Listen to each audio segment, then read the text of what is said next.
rugged Washita mountain terrain stretching right up to the Arkansas state line.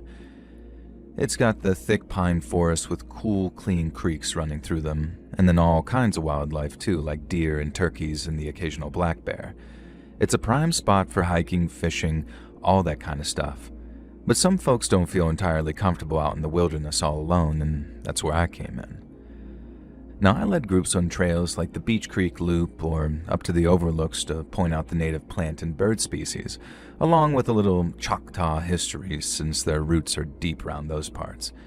And for the most part, all my trips out into the wilderness, including my solo ones, went perfectly fine. But then there was this one trip that I made back in the summer of 1995 that I'll never forget, and the reason that I'm writing you. I used to do a bunch of different things as a trail guide, not just guide people, and one of my favorites was what amounted to a sort of campsite scouting. We'd host a lot of overnight camping trips, mostly for younger or older folks, so we needed tried and tested places to take our guests.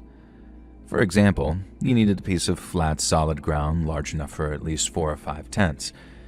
It couldn't be in a low spot either, where rain could pool up and turn your site into a swamp after one of those quick Wachita storms. The ground had to be nice and clear, with no overhead widowmakers either, and by that I mean dead branches or leaning trees that could crash down in a wind gust. And seeing as we were in bear country, scanning for scat, tracks, or fresh diggings were more important too, and if a place seemed active, I just moved on, because a bear encounter was not something I was willing to risk. And then once you had a spot close to water with a place for a good fire pit, it was marked on the map before being field tested, as it were. And that field testing involved one of us heading out to the proposed site and staying there overnight.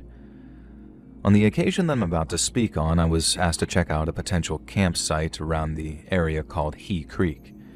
He Creek was a runoff of the Mountain Fork River and was about an 8 to 9 hour hike from where we were based.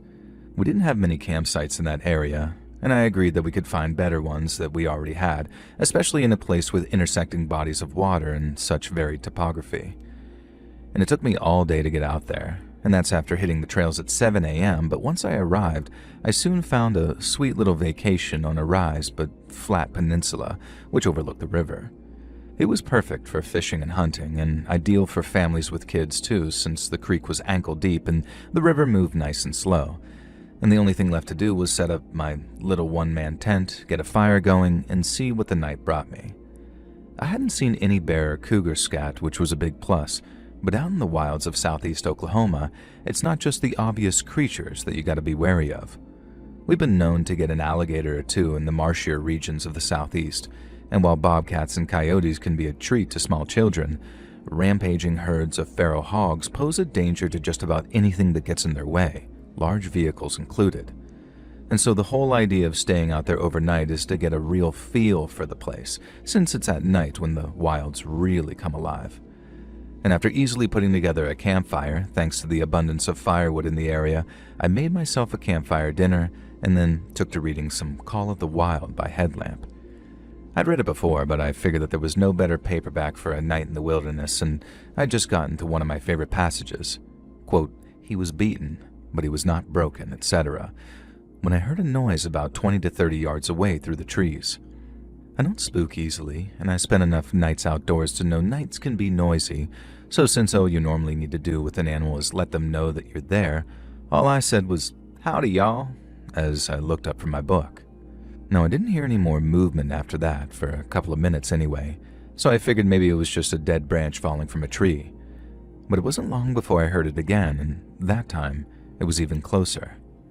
Someone or something was moving through the darkness, getting closer and closer to me with each passing minute. And so I did what any other right-minded person might do in that situation, and I reached for my gun. Now, I carried a Super Red Hawk, but in a .480 Ruger, so I had a little less recoil.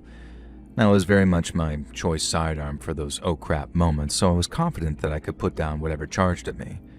My only worry was that it wasn't an animal, and whoever was out there was similarly armed as myself. So on the off chance that that was the case, I remembered saying, "You gotta be real brave or real stupid to be sneaking up on someone who's camping after dark." Now, it served as a dual purpose, making it clear to an animal that I wasn't going anywhere, and clear to a person, that I wasn't some pushover. And then when I heard the sound again just beyond the light of my campfire, sounding like it was coming from behind a nearby tree, I cocked the hammer of my Red Hawk and aimed for its trunk.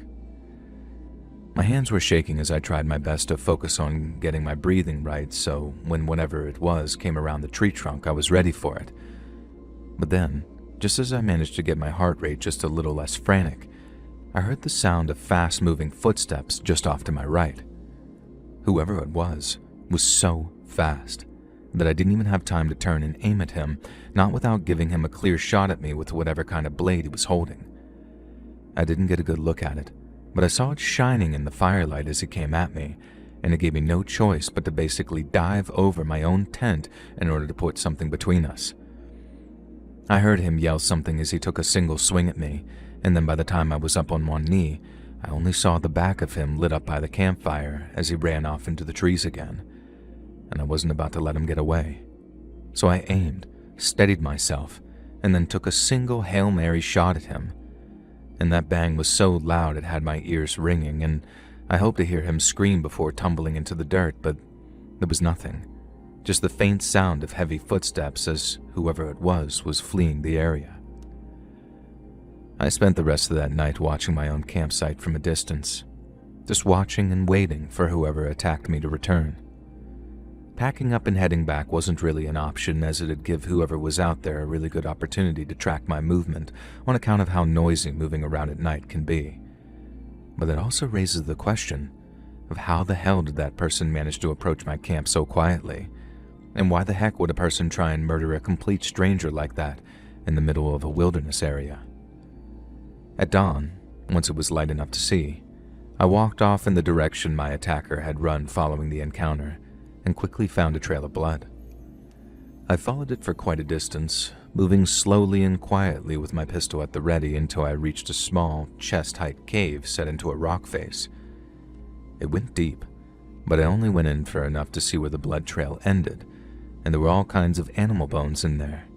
Random pieces of camping trash too, like empty cans and plastic water bottles. But unless they were hiding at the very rear of the cave, seeing my flashlight and keeping quiet as a mouse, I don't figure anyone was in there at that time. I got back to the compound about 9 hours later in the mid-afternoon. I went straight to my boss, told him what happened, and that's why they stopped taking camping parties up near He Creek. The local sheriff said that he'd keep an ear to the ground and I was well within my right to shoot at him, but in all likelihood, they probably wouldn't find the guy with so little to go on. Now, I'm not sure if they found the blood trail and took a sample or whatever they might do. Hell, I'm not even sure they sent anyone out there at all, really. But it just goes to show you that even when you're out there in the middle of nowhere, it's not just the bears you gotta worry about. It's the men.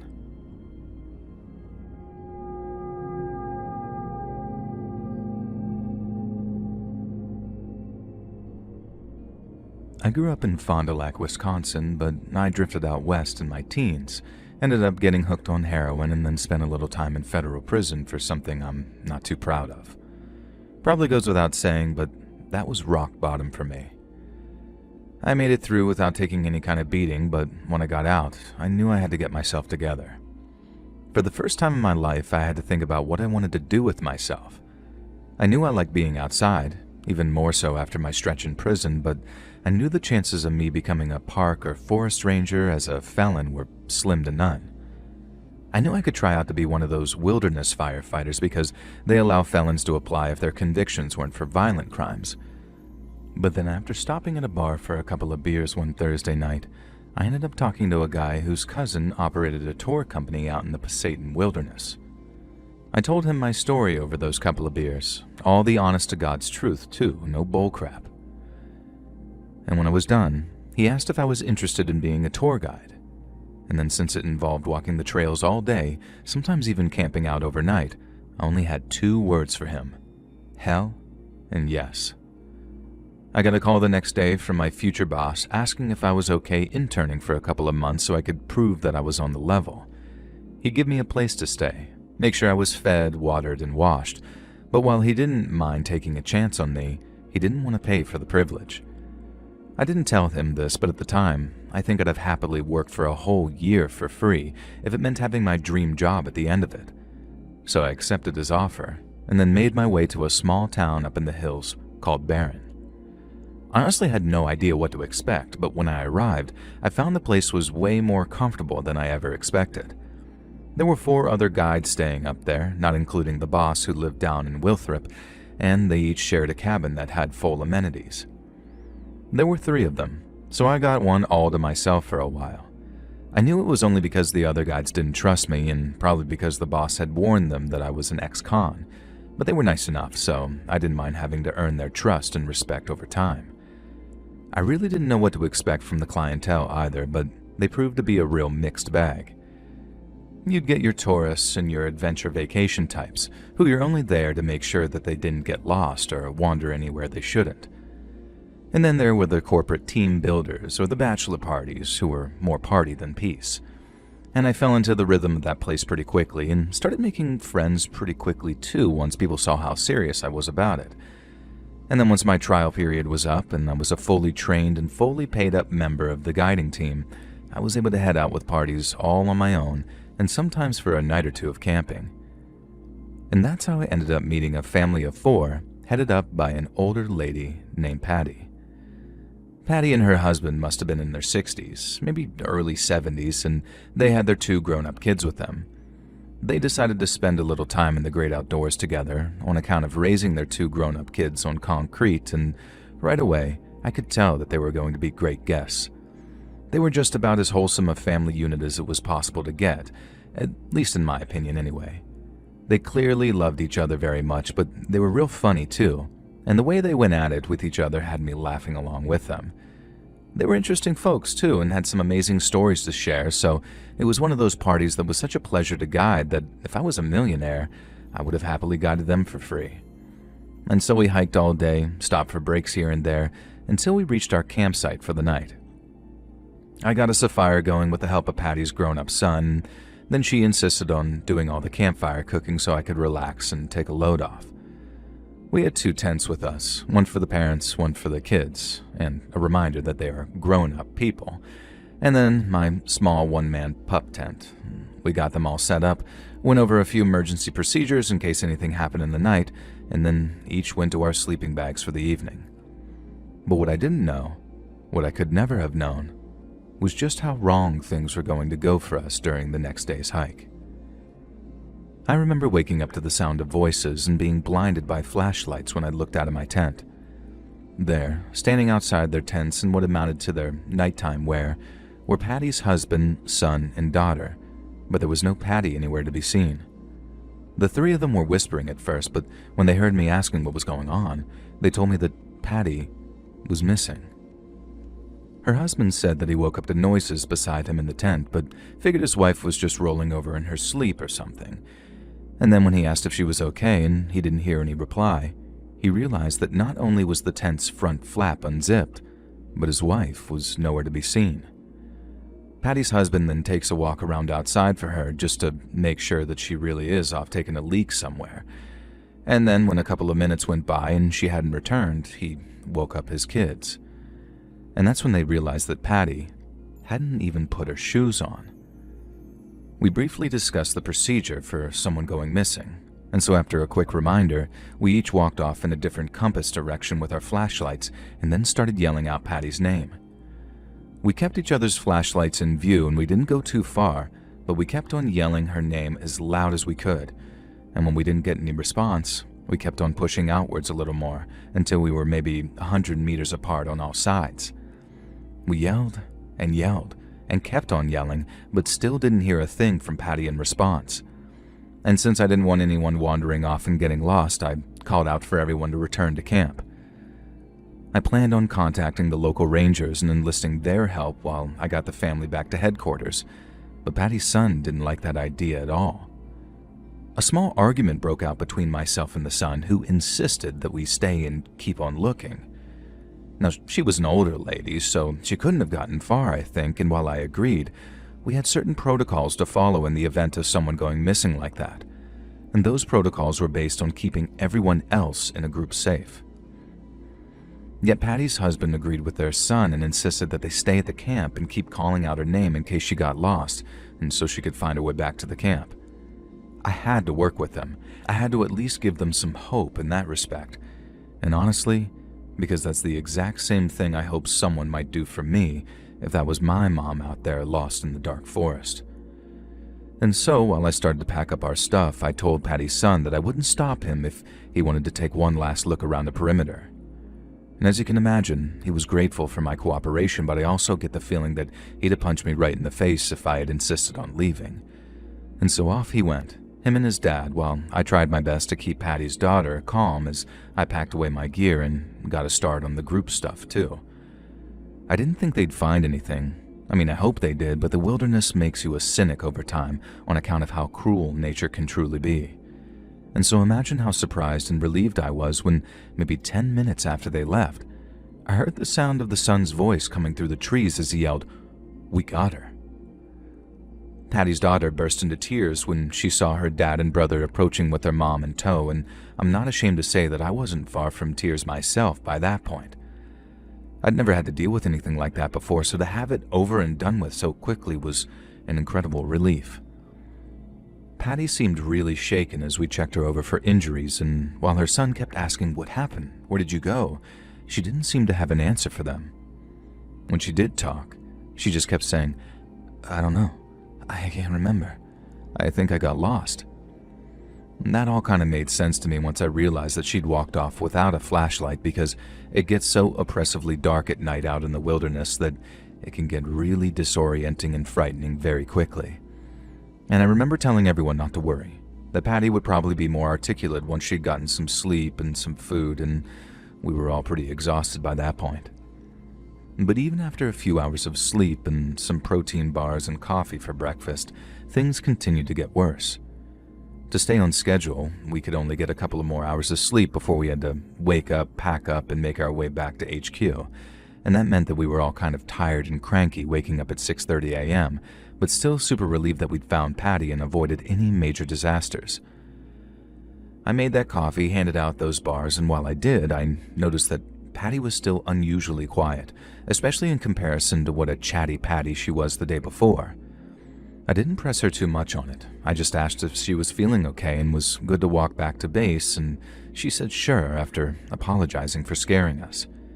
She seemed like her usual self, or at least the usual self that I'd come to know in those 24 hours, but there was something, I don't know, missing. Like she was still a little confused or spooked regarding what had happened that night. And like I said, I didn't press her on it, as I figured that she was probably dealing with a lot of mixed emotions at that point. But as we got back to the trail and started heading back to HQ, Patty's behavior took a series of dramatic turns, and very much for the worst. I think we were maybe 20 minutes into the hike, and it was a nice quiet morning too, so you could hear a pin drop whenever the birds weren't tweeting. Now I'm leading the group. The two grown-up kids are behind me while Patty and her husband are at the rear, and I could hear them whispering to each other, not to keep secrets or anything, just to preserve that early morning calm. But then at one point, I hear Patty's husband say something like, "What did you say? In fact, you know what? Don't. We'll talk about this later." Now, he didn't raise his voice or anything, he just sounded irritated, and since it's my general policy not to intervene until tempers start to flare too badly, I didn't even acknowledge what was said. It's not entirely unusual for folks to get a little snippy with each other, especially when they're tired and out of their comfort zones. And generally speaking, the best course of action is to not escalate, i.e. don't get involved. Little tips like that generally smooth themselves out, as no one wants to have a big family or inter-friend argument in front of the trail guide. But not in this case, not at all. It must have only been a couple of minutes later that I heard Patty's husband behind me say something like, "I told you, Patty, this is not the time. We can talk about this later." To which she replied, and these were her exact words, "We'll talk about it, and then we'll go running off into the arms of one of your whores." Now both her grown-up kids gasped and were like, "Mom? What the hell?" Now I felt the exact same way, having seen this sweet old lady go from a ray of sunshine the day before to having a mouth like a damned sewer rat the day after. I mean, that probably sounds a little rich coming from someone who curses up a storm every now and then, but my point stands. Something about Patty was way different, and even with all that crap I've been through in my life, I found the change to be very unsettling. She started off on some rant about how her husband wasn't faithful, how he hadn't been so for years, and he thought that she was dumb for not knowing, but she knew. I remember the husband snapping at her and then yelling, "Patty, I told you, this is not the time." And that silenced her, and I turned to tell them all very politely to just keep moving as fast as they could so we could get them back to base on schedule. I remember turning around and walking backwards while I said it, and considering what she just said, I expected Patty to have a face like thunder. Only she didn't. Quite the opposite, actually. She was sort of smiling, ear to ear.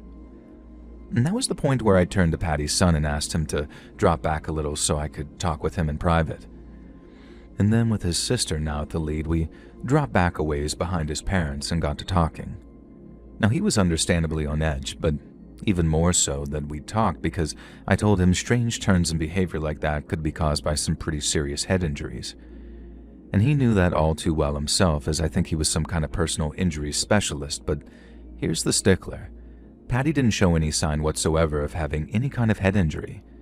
We checked her pretty much all over the night before, especially her scalp, because her hair does a real good job of hiding bumps, cuts, and bruises, especially when those cuts aren't bleeding particularly heavy. But like I said, there was nothing, not even so much as a bump on her head. That didn't mean that she'd taken some kind of fall, but regardless, she needed to be taken to a hospital and checked out for anything that we might have missed. He agreed, and then said the first thing that they'd do once we got back to HQ was drive her to the nearest hospital. But as it turned out, we didn't make it back there at all. As we kept on hiking, Patty started getting very snippy and mean again, but this time it was directed at her kids. Now, I couldn't believe my damn ears as some of the stuff that she was saying. Now, it sounded like she was dragging up age-old fights and wrongdoings, but then from the reaction of her kids, she was putting a particularly venomous and untrue spin on things. Such as one point she accused her son of selling pot in college, and he just about exploded, saying something along the lines of, "No, I did not. I got high like one time, Mom. One time. I could be disbarred if people heard you talking about this." Now, she said something really mean to her daughter too, but I'm not sure that I could say what that was without, if this ever makes it to a video on YouTube, it might get nuked, you know? And I mean, it's not even worth typing out for you to decide which part needs to be removed, because all of it was about as poisonous as you could possibly imagine. I mean, imagine the worst stuff you could ever accuse a woman of, and that's what Patty's mom was accusing her daughter of. It was so bad that the daughter burst into tears as she asked her why she was acting the way she was, and it just kept going on like that until Patty's husband yelled at her to shut the hell up. It all got so bad that I had to step in and ask them to calm down, and I never do that unless things get really, really bad. The daughter was in tears, the son looked next to traumatized, and Patty's husband had turned so red that he looked like a tomato in hiking gear. But Patty, you guessed it, she's just there smiling ear to ear, like what she'd said and the reactions it had gotten was the most amusing and satisfying thing in the world to her. Now, I was so alarmed by it that I asked her, very nice and polite, if she could just refrain from starting arguments until I'd at least gotten them safely back. Now, most folks don't want to argue in front of their guide, and they tend to treat me as a kind of neutral party too. But on this occasion, that formerly sweet old lady looked me dead in the eyes, told me to shut the F up before she got her husband to knock my teeth out. Well, everything exploded again. The daughter cried, the son comforted her, and the husband started really roaring at Patty, asking what the hell had gotten into her that she'd say something like that. Now, he turned to me and said, "I'll do nothing like that, Devin, rest assured." But then turned back to Patty and started screaming at her again. And I had to seriously step in that time and ask everyone to just calm down before things escalated even further. I didn't even know what the escalation might even look like, I just knew that I didn't want to see it. But I don't think I've ever expected things to happen the way they did, because after another period of silence, after calming everyone down, I was at the lead when I heard Patty's husband scream my name. I turned around to see her with a rock in her hand, a big one, and from the looks of things, she was trying to smash her husband in the face with it. Everyone jumped up in to stop it, as in me, the son, and the daughter, while Patty's husband looked so shocked that his face turned from that deep red to an almost bright pale white instantly. Her son grabbed her daughter pulled the rock out of her hand, and then they actually took her down to the ground as really carefully and gently as they could, which in fairness wasn't all that gentle considering that she was kicking and flailing and even trying to bite them at one point. I told Patty's husband to just keep her where she was, no matter what. Don't let her run off into the woods and get lost again. He was really shaken, but assured me that she wasn't going anywhere, and neither were they. And so after dropping my pack and telling them that I'd return as quickly as possible, I ran off in the direction of headquarters, keeping a steady jogging pace until I arrived back maybe 20 to 25 minutes later. I felt ready to puke up my own lungs by the time I stopped running, and I had to spend maybe a minute catching my breath before I could actually describe the situation that was happening back on the trail. We had an ATV with a Medlight transport trailer attached, which are those gurney things that you see attached to them so injured people can be moved around off-road. And so after a coworker grabbed the keys, I rode back to where Patty and her family were. I was terrified things had gotten even worse in my absence, but while things seemed to have calmed down a little, Patty's condition hadn't improved any. It had actually gotten worse. She was still in the ground when we arrived, but she wasn't being restrained by her kids anymore. Instead, she looked exhausted, and there was a little puddle of puke nearby where she'd been vomiting. All that venom seemed to have left her, too, because when I asked her if she was awake, all she'd say was, "I'm sorry. I'm so sorry. I don't know what happened." And that was all perfectly normal sounding, to go up and down like that, I mean. They call them mood swings for a reason, right? And that only further convinced me that Patty was suffering the effects of some kind of head injury that we didn't know about. But then Patty's son took me aside, and with a sort of scared look on his face, he says, "I think she's losing her mind, man." Now, I reassured him that that probably wasn't what was happening, and that people don't just lose their minds like that after getting lost in the woods for a brief period of time. But he still needed to rush her to a hospital once they were able to do so, and with that, he agreed wholeheartedly. But he did say something that frightened me too, and that was how she hadn't responded when he called her Mom. Patty's son described how after asking her something along the lines of, "Mom, are you feeling any better?" she acted like she was ignoring him. And he got kind of mad and then says, "Don't just ignore me, Mom." But then she looked at him from where she was laying with this very confused look on her face. And it was like he had to remind her that's who she was to him, his mom, and after that she just kept apologizing and saying she couldn't remember where she was. And even now I find all that very confusing because while that's all still consistent with someone receiving a major head injury, an injury like that would not have been difficult to detect. So the fact that there was no blood in her hair from a gash or a big lump where she'd suffer a nasty impact to make her concussed, it made no sense to us at all. Once I told them what happened, everyone back at headquarters agreed that it was best to contact EMS, and then since we were way out in the sticks and Patty's condition seemed really serious, they ended up sending out an air ambulance. Now, I've never seen a helicopter hover so low before, but I didn't exactly have time to enjoy it either.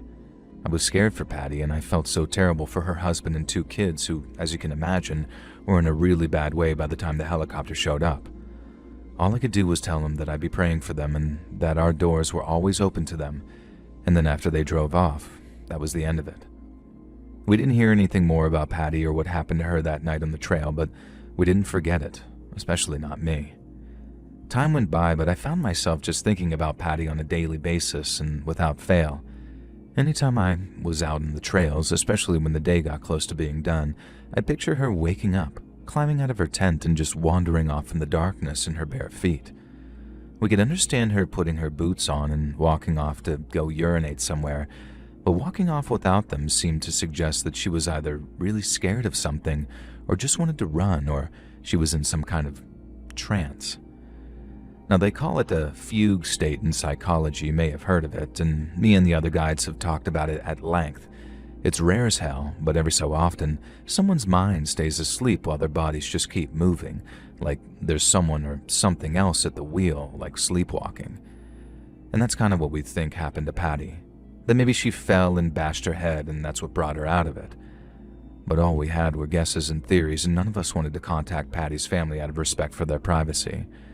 I hoped that maybe they'd call one day and let us know how she was. But why would they? I was just the trail guide, and by the looks of things, they had way bigger fish to fry than checking in with me.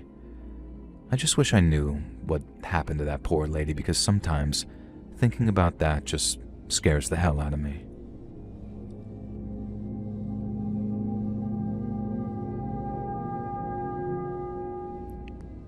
I'd been working as a wilderness guide out near Mount Shasta for about 3 months when I first met Noah. I'd moved to California from Minnesota, so I didn't really know anyone outside of my coworkers. And since the town is mostly a lot of tourists, I'd have to drive down to Redding to find people that weren't just working or passing through. And that's how I met Noah and her friends while hanging out and watching the Vikings at a bar. She was nice and really pretty too, with those deep brown eyes that she said came from the Italian side of her family. We swapped phone numbers, went for some coffee and drinks a few times, and then when things started getting a little more serious, coffee and drinks turned into longer and less public meetings. Noah thought it was cool that I got to work with nature, but it never occurred to me to turn a trail hike into a date. She lived down in Redding, and I preferred heading down there since she had a nicer apartment and a cat. And there was also way more to do down there, so in the end, it was Noah who asked me if she could drive up to Shasta sometime to check out the trails that I worked. Now, I thought it sounded like a great idea, and like I said, I was kind of kicking myself for not thinking of it sooner. She was super into nature, and so I could impress her with all of my accumulated knowledge, and it'd be cute to spend some time out there alone instead of surrounded by other people down in the city.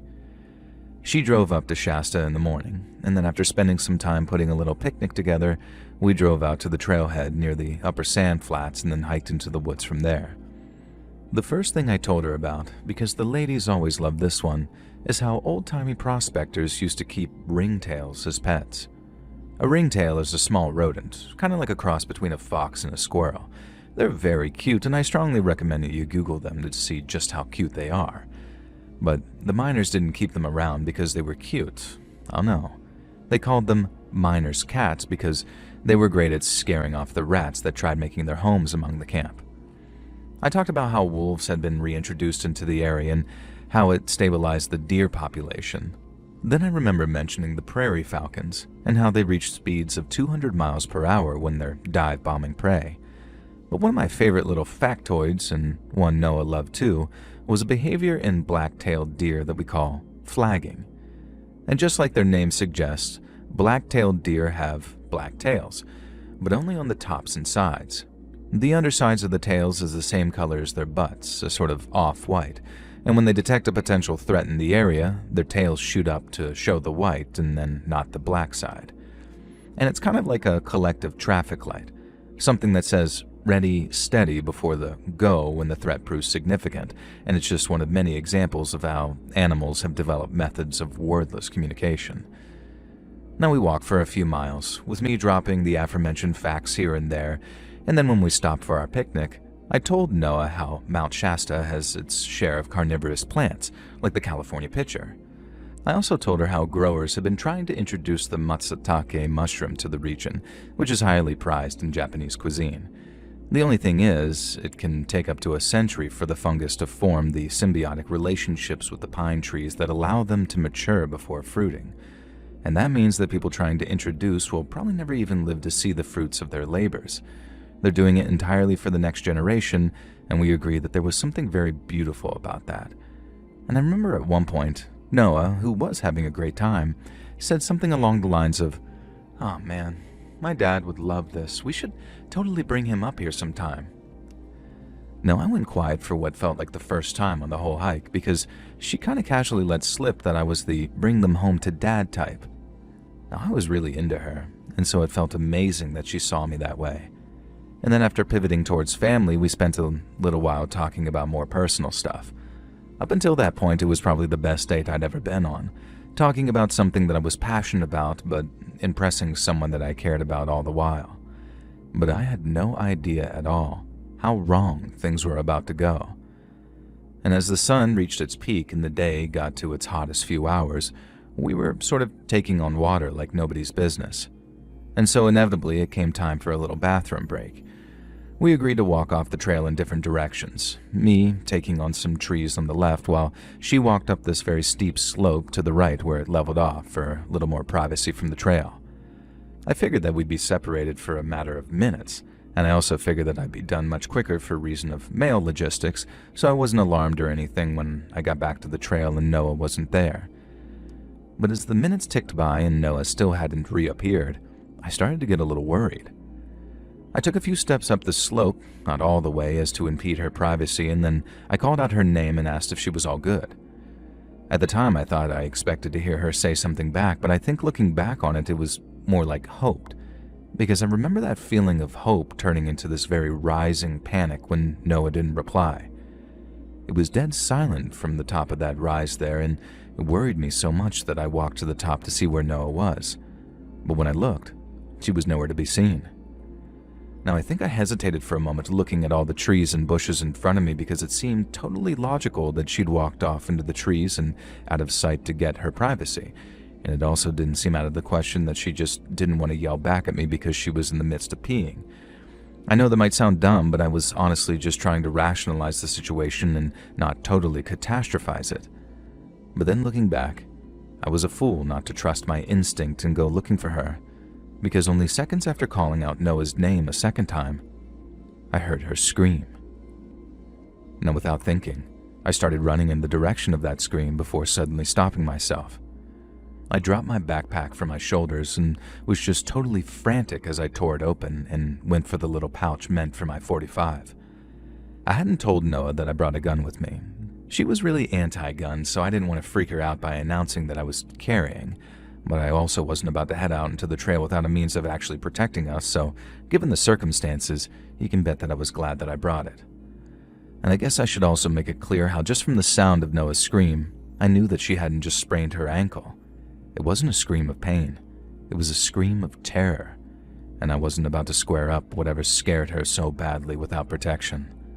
I found the gun, and then went running off into the trees while calling out Noah's name. Now, I called out maybe 2 or 3 more times as I was running, but again, got nothing in reply, so I kept on moving through the trees with my head on a swivel, until suddenly, I saw her. Noah was being dragged along the forest floor by her hair, and the person dragging her looked normal. Now, remember this sort of split second thinking, total confusion almost as I locked eyes with the guy dragging her. I guess in my head, this guy should have looked like a monster. I mean, quite literally some big lumbering beast that was hairy and teethy and clawy, you know? But he didn't look like that at all because, like I said, he just sort of looked normal. He had a blue t-shirt on, khaki shorts, and then tan hiking boots with colorful socks sticking out the tops. He looked like your average hiker, completely unremarkable aside from the fact that he was dragging my date across the ground by the hair. We locked eyes, and in that split second, I could see how scared he was. All I remember thinking was, good, you should be scared, and then I aimed that gun at him and screamed at him to let her go. And the guy looked terrified, but he didn't let go of Noah's hair. In fact, after maybe only a split second of him being still, he kept on pulling her like twice as hard. He was obviously trying to get away, but there was no way that he was about to outrun me while trying to drag a human body. The smart thing to do would have been to just let go of her hair and run, but he didn't. He was so fixated on her that he made this laughable, futile attempt to cart her away and escape. I mean, it might actually have been funny if he wasn't dragging Noah by her hair, but he was, so it was this weird combination of insane and horrifying to me. And with the gun still aimed at him, I yelled at him to let Noah go or I'd shoot. The guy stopped again and looked at me with that sort of same scared look in his eyes, and when he didn't let her go, I remember thinking, okay, it's happening. But then as I began to line my sights up on his chest and went to squeeze the trigger, I found that I couldn't actually do it. I felt the cold metal of that trigger on my finger, but right as I was about to pull it, it was like I heard this voice in my head yelling, don't do it. You'll hit Noah. And I knew that was possible, but given the relative position of her body to where this guy was standing, it'd have to either be the worst or the unluckiest shot in the history of firearms. I wasn't a bad shot either, like I knew I could have dropped the guy at those kinds of ranges, but like I said, when it came to pulling the trigger, I locked up in a way I never anticipated.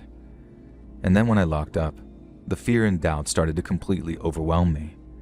I was frozen to the spot, not being able to shoot but not daring to lower my gun either, but the worst thing was, the guy could tell. He saw a fear bigger than his own reflected in my eyes, and when he did, I think it calmed him.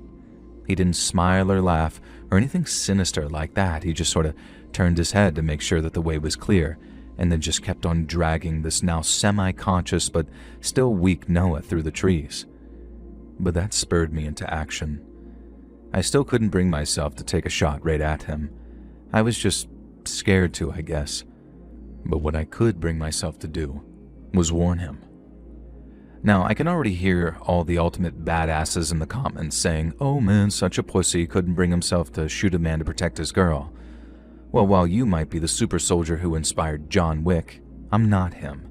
And while you might be so skilled with a pistol that you give yourself prostate exams with them, and I'm sure you do, that's not me. And so the only shot that I knew would be 100% safe was a kind of warning shot above the guy's head, the kind that had absolutely zero chance of hitting either of them, and so that's what I did. I aimed higher and fired a warning shot that flew well above his head, but it was enough to make him jump and turn back to me with this look of absolute terror in his face. I yelled the only thing that came to mind, which was how if he didn't let her go, the next bullet was going to find him. And it was the only remotely badass thing I did during that whole encounter, and I guess it only worked because I needed it to, but it was effective. The guy then let go of Noah's hair, then turned and ran off through the trees. I immediately followed, rushing forward to where Noah was lying. At this point, she was half awake, coming to after having been hit pretty hard in the jaw with something. There was blood coming out of her mouth, her eyes looked like they were struggling to focus, and I had to support her after helping her to her feet. I put her back down again once we got to the trail, and then as she realized where she was and remembered what had happened, she just started crying. Since the cell signal was so shoddy on account of being relatively low altitude, I did the only thing I could do, which was try and console her. She kept going back and forth between apologizing and thanking me, and while I'm not sure what the apologies were for, she certainly didn't have to thank me. I told her it was okay, that the man was gone and he didn't seem to be armed, but that we needed to get her out of there to get her jaw checked at the hospital. We could move at whatever pace she wanted because I had my gun to protect us, but the longer we stayed, the more chance that he'd try and come back to find us.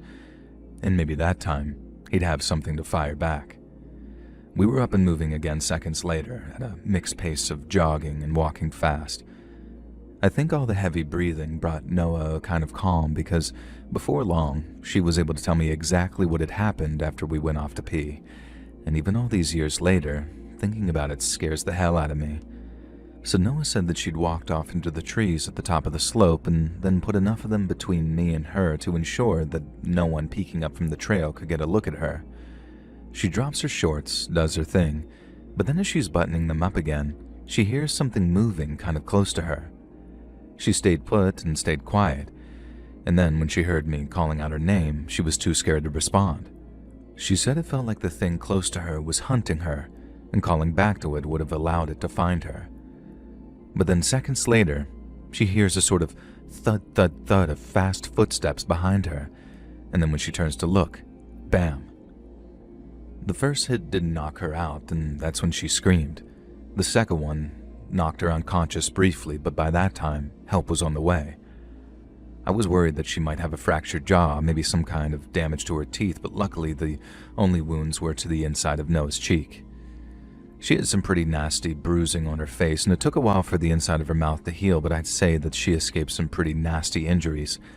And if that guy had gotten her to wherever he wanted her, I'd say that she might have even escaped a fate worse than death, too.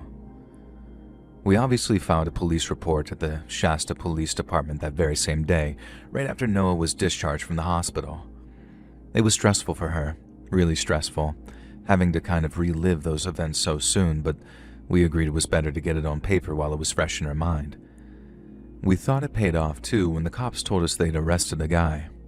But after we drove back to the department and Noah checked out the guy's booking photo, we both agreed it wasn't him. The guy in the photo had a bunch of violent convictions, many of which involved female victims, but as much as we wanted it to be, it wasn't the same guy that attacked Noah. It affected her for a while after.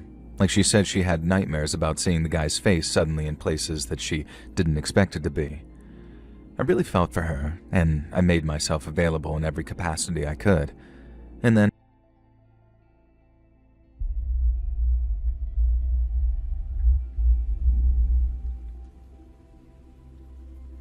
my name's Scott.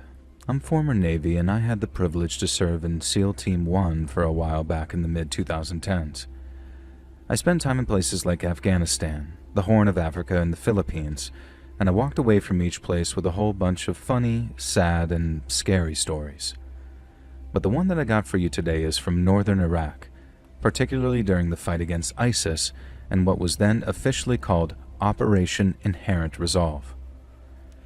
Ever since the sick bastards started cutting those hostages' heads off, my guys and I had been itching to take a shot at them. But we had to wait about 1.5 years to get that chance, and by then, the good guys were already starting to put the squeeze on them. ISIS was no longer threatening Baghdad, and a combination of Kurdish Peshmerga and Arab militias were slowly forcing them back towards their regional capital, Mosul. The Caliphate's downfall was well underway, but the fanatical fighters still posed a serious threat to Iraq's people and the country's heritage. A lot of the time, that heritage came in the form of ancient places of worship, be they Christian, Jewish, or from even older religions like Zoroastrianism. And you gotta remember that Baghdad is only 30 miles from the ruins of ancient Babylon, and that the country's modern name comes from the Sumerian city of Uruk, which was founded 7,000 years ago. All that history means a lot of their old ruins are listed as World Heritage Sites. Then, since ISIS made a hobby out of blowing that stuff up, Command declared that any attempts to vandalize UNESCO-designated sites, and we had the green light to go after them. And so when intel came in that a platoon-sized element of ISIS fighters was headed out into the desert, after checking a prisoner out of their Mosul jail, our collective spidey senses started tingling. There was a chance that they were about to shoot an execution video, in which case we were good to go on that too. But this was summer 2016, not summer 2014. Cutting just one person's head off wasn't shocking enough to get the whole world's attention anymore, so a telltale sign that they were about to shoot one of their snuff movies would be seeing 15 to 20 guys in orange jumpsuits, not just one.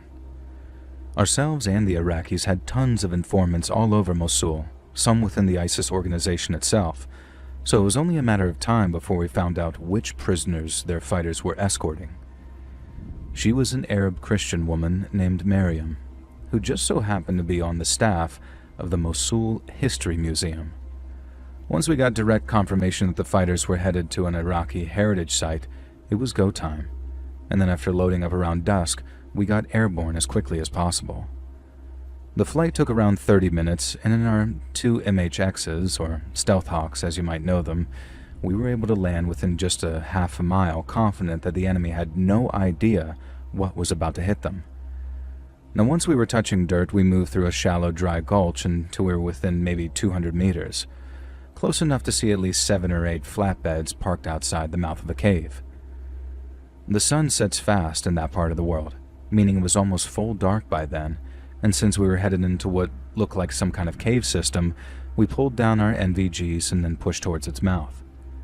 The first thing we were looking for were any sentries, but since a lot of ISIS guys weren't anything approaching professional soldiers, it didn't raise any red flags to see that they hadn't posted any. We kept on pushing forward, covering each other as we moved, and then by the time we got to the mouth of the cave, we could all smell it. It might sound like a tired cliche at this point, but blood really does have a strong coppery smell to it when it's in high enough quantities. And on those warm desert evenings, when the cold's yet to set in, you can smell that metallic stink from a long way off if the air's still and enough of it's been spilled. And in the first and largest chamber we entered, God help us, there was a lot of blood. The walls of the tunnel at the cave's entrance had been sanded smooth, possibly thousands of years before, but the inscriptions chiseled into them by long-dead hands had survived. They were incredible to witness, and for a few moments I found it truly humbling to be in the presence of something so ancient. but what lay in the center of that first chamber made me sick to my stomach. Miriam, the ISIS prisoner and former employee of the Mosul History Museum, was dead, and she appeared to have been tortured. Her hands and feet showed signs of having been stabbed repeatedly. Her shirt had been pulled up to show that she'd been gutted via a deep wound to her side, but the cause of death appeared to be partial decapitation, something which had left a huge puddle of blood to settle and thicken on that stony ground. Someone had tried to make a spectacle of her death, clearly for the benefit of a nearby camera, but neither the executioner nor the cameraman nor any of the other ISIS fighters were anywhere to be seen. Not stationing a sentry outside was one thing, but there we were, standing right in the middle of their set, and no one had so much as given us a mean look, let alone shot at us. We figured that they were hiding down the tunnels that we could see to our left and right, but again, ISIS weren't the hiding type, so what the hell was keeping them so quiet? We split into 2 teams of 3 and then advanced down either tunnel. We expected an ambush, and the worst-case scenario of being trapped in there was a very real possibility. But within maybe a minute or two, we reached an empty chamber at the end of the tunnel, and then got the all-clear from our buddies in the other tunnel as well. Only, their chambers weren't empty, and I remember hearing one of them over the radio saying, "Y'all better come see this. We just found our guys." And found them. They definitely did. Because after linking up with our teammates in the other chamber, we found what must have been 20 to 25 ISIS guys, and not a single one of them was breathing. They were all spread out around the edge of the cave. A lot of them were in the fetal position, but a couple looked like they tried to burrow their way through the rock while tearing off their own fingernails in the process. That was the only time we found hot brass, as in found a place that the ISIS guys had fired their weapons. But from what we could tell, they'd either been shooting at each other, very unlikely, or they'd been shooting at someone in the center of the room in such a panicked fashion that either it hadn't occurred that they might have hit friendlies, or it seemed worth it to neutralize the threat. If that had been the case, whoever got them certainly didn't stick around until we showed up. But they did leave something behind, in the form of the damage inflicted to each ISIS fighter. And in all my life, military or not, I've never seen wounds like it. Apart from tearing off their fingernails or the occasional bullet wound from friendly fire, the fighters' limbs or torsos had next to no damage to them. But their skulls looked like they'd been shoved headfirst into pizza ovens for 8 hours apiece. I'm not kidding. They weren't just burned. They were scorched, with bones so blackened that it looked almost glassy in places. But I swear to God, from the neck down, most didn't even have so much as a single scratch on them. All 6 of us just stopped and stared at these bodies for a few seconds, all in total silence, all just letting it process, I guess. The air smelled like bad barbecue too, no word of a lie, and it was that stink of burned meat that got someone to break the silence. Not a single one of us had any idea what might inflict that kind of damage, and while we didn't particularly want to stick around to find out, there were no obvious threats anywhere in the cave system. The only thing left was to call in what we'd found, set up a perimeter outside, and wait for the Kurds to show up to lock the place down and take away the bodies. I didn't get much of a look at the inscriptions on the walls on my way out. I was too busy looking at the bodies than down my rifle sights as we made our way outside. We then had to wait a couple of hours, but the Kurds showed up all right, and as our team leader completed his handover with the guy leading them, I got talking to one of their dudes. He had to be like 50 years old because he told me he fought Saddam back in the 90s after that piece of crap started gassing them in their homes. We talked back and forth for a while, and his English was pretty good, and so I took the opportunity to ask him what exactly was in that cave. The old Kurd knew the area well, and told me it was a shrine to Inanna, the Sumerian goddess of love, who was later called Ishtar by the Babylonians. That meant it was literally thousands of years old, and there it was out there in the desert, completely unguarded, just there. We took some pictures of the bodies, which, as you can imagine, our intelligence guys were very interested in. And then after we flew back to base, debriefed and showered, it all became just another war story.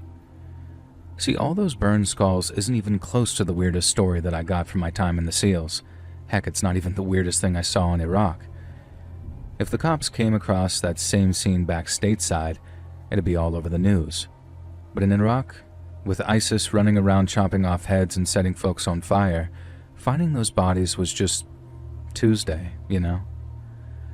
I thought about it a lot after and we talked about it amongst ourselves, but the only explanation was that someone just got to them before we did. Someone who managed to burn all their skulls, and fast too, before scooting so quick that we didn't even see them from the choppers coming in. What and why weren't our business, and so we tried not to speculate too hard.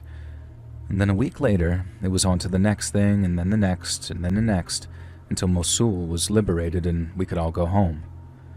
But years later, after I'd left the military, I went down a little rabbit hole reading about Inanna, and found out that she wasn't just the goddess of love. She was the goddess of a whole bunch of other stuff too, as those old pagan deities tended to be. Inanna was the goddess of fertility and political power, things that sort of line up with the whole love thing, as long, of course, as that political power is wielded benevolently. But Inanna was also the goddess of war, justice, and most pertinently, divine retribution. In the myth of Inanna and Shukalatura, after she's violated by a man who catches her while sleeping, Inanna unleashes a series of catastrophic plagues on the land. She turned the water in wells into blood and sent violent storms across Sumeria to drive her attacker out of hiding. When she finally found him, she killed him, securing her place in Sumerian folklore as, and this might be putting it clumsily, the goddess of revenge. This meant those ISIS guys had dragged off a prisoner to a shrine revering an ancient goddess of revenge, and then somehow, after torturing and killing their prisoner, they ended up fleeing in terror from something that burned their goddamned skulls to a crisp. Honestly, I'd rather hear it from you. I'd rather know what the hell you think happened in that cave that night, because personally, I can't say any of what I'm thinking out loud without feeling like I need a week in a psych ward. Even the other guys said things like, "Not my clowns, not my circus," which is probably best translated to, "Don't think about it, or it'll drive you nuts." But sometimes, it's impossible not to.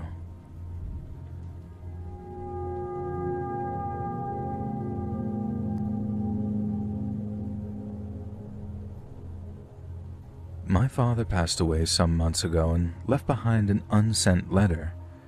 He lived in his native Russia until he was 29. Now please don't be confused, I am French, so I've taken the time to translate it from Russian into English, and I've done this because although I've read it several times already, I cannot decide what to think about it. And perhaps you and your viewers can shed some light on it for me, beyond what I already know, and tell me if these are just the ramblings of an old drunk or an unheeded warning.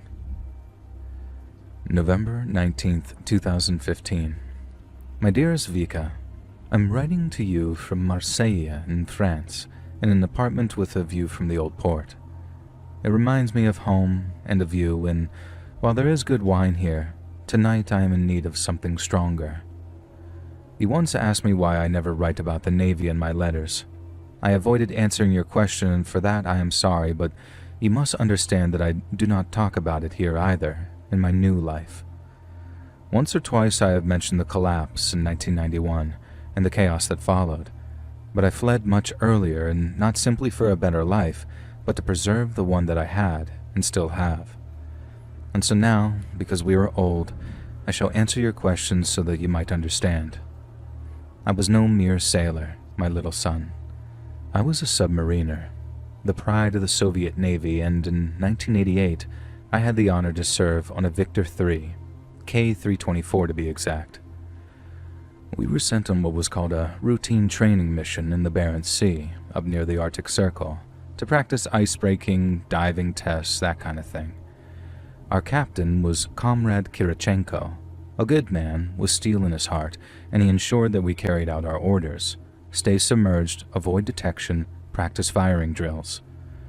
I was the senior sonar operator then, but you must understand, this is not the same as radar. Underwater we mostly listened, ears peeled for the sound of our American counterparts, but sometimes we used the sonar itself, sending out acoustic pulses to determine the size and range of other objects in the water. That night we were deep, and for hours and hours I did nothing but listen. The Arctic waters sometimes played tricks, but then I saw something, and right away I could tell it was different. It started as a shadow on the display, and then it returned so massive the computer couldn't process it at first. I thought the array was damaged, so I recalibrated, but still the reading was there, gigantic, like nothing I had ever seen before. It was stationary at first, this great mass under the ice shelf, maybe, but the size, Vika, my God, it was like a mountain before us. I tried to keep calm as I called the captain. He rushed to the compartment, and when he looked at the screen, he turned pale. The whole watch gathered, and I saw them terrified. These were men who hunted Americans, who laughed at ice cracking and scoffed at crushed depth warnings. Religion was frowned upon back then, but one young lieutenant openly crossed himself. The thing we were sailing toward was like a colossus, impossibly big, not a sub, not a whale, but something else. We stayed there, listening for what must have been 10 minutes or more. There was no propulsion sound, no cavitation of any kind, just this great unexplainable presence. And then, it moved.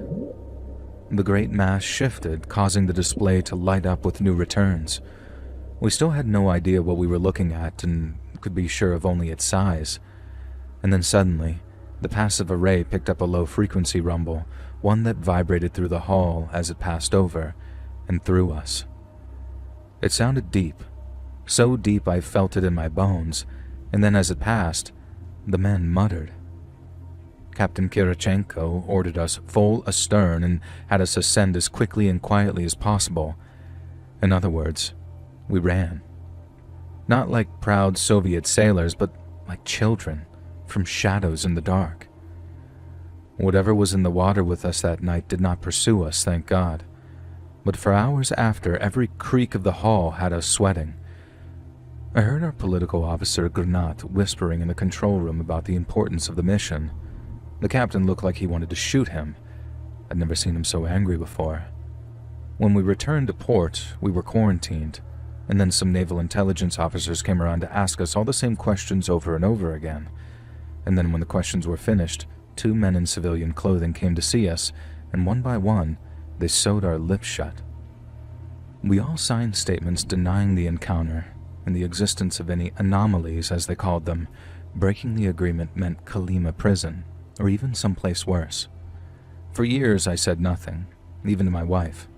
I tried to forget, but the dreams wouldn't let me, and in my dreams, I'd be down there alone in the cold and the dark, alone with a thing that wasn't Russian or American, but older than words, older than time.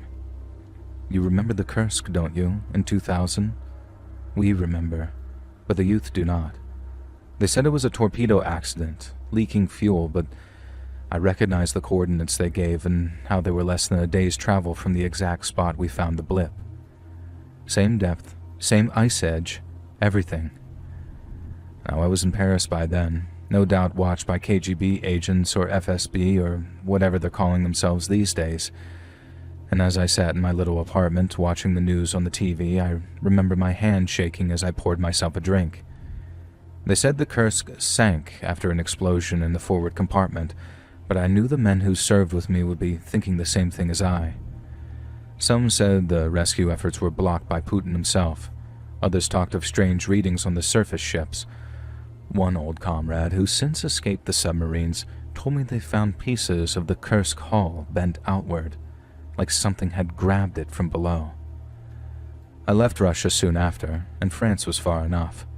The sea here is warm, blue, no ice, but sometimes at night when the mist comes in from the Mediterranean, I still hear that low rumble in my head. And you must think I'm a crazy old man telling these ghost stories, but I was there, and so were 20 other men. All heard it or saw how big it was on the screens, and when it moved, It was like an entire city shifted below us. Something that size would make short work of even the largest submarine, and perhaps not even through hunger, but by mere accident of its size.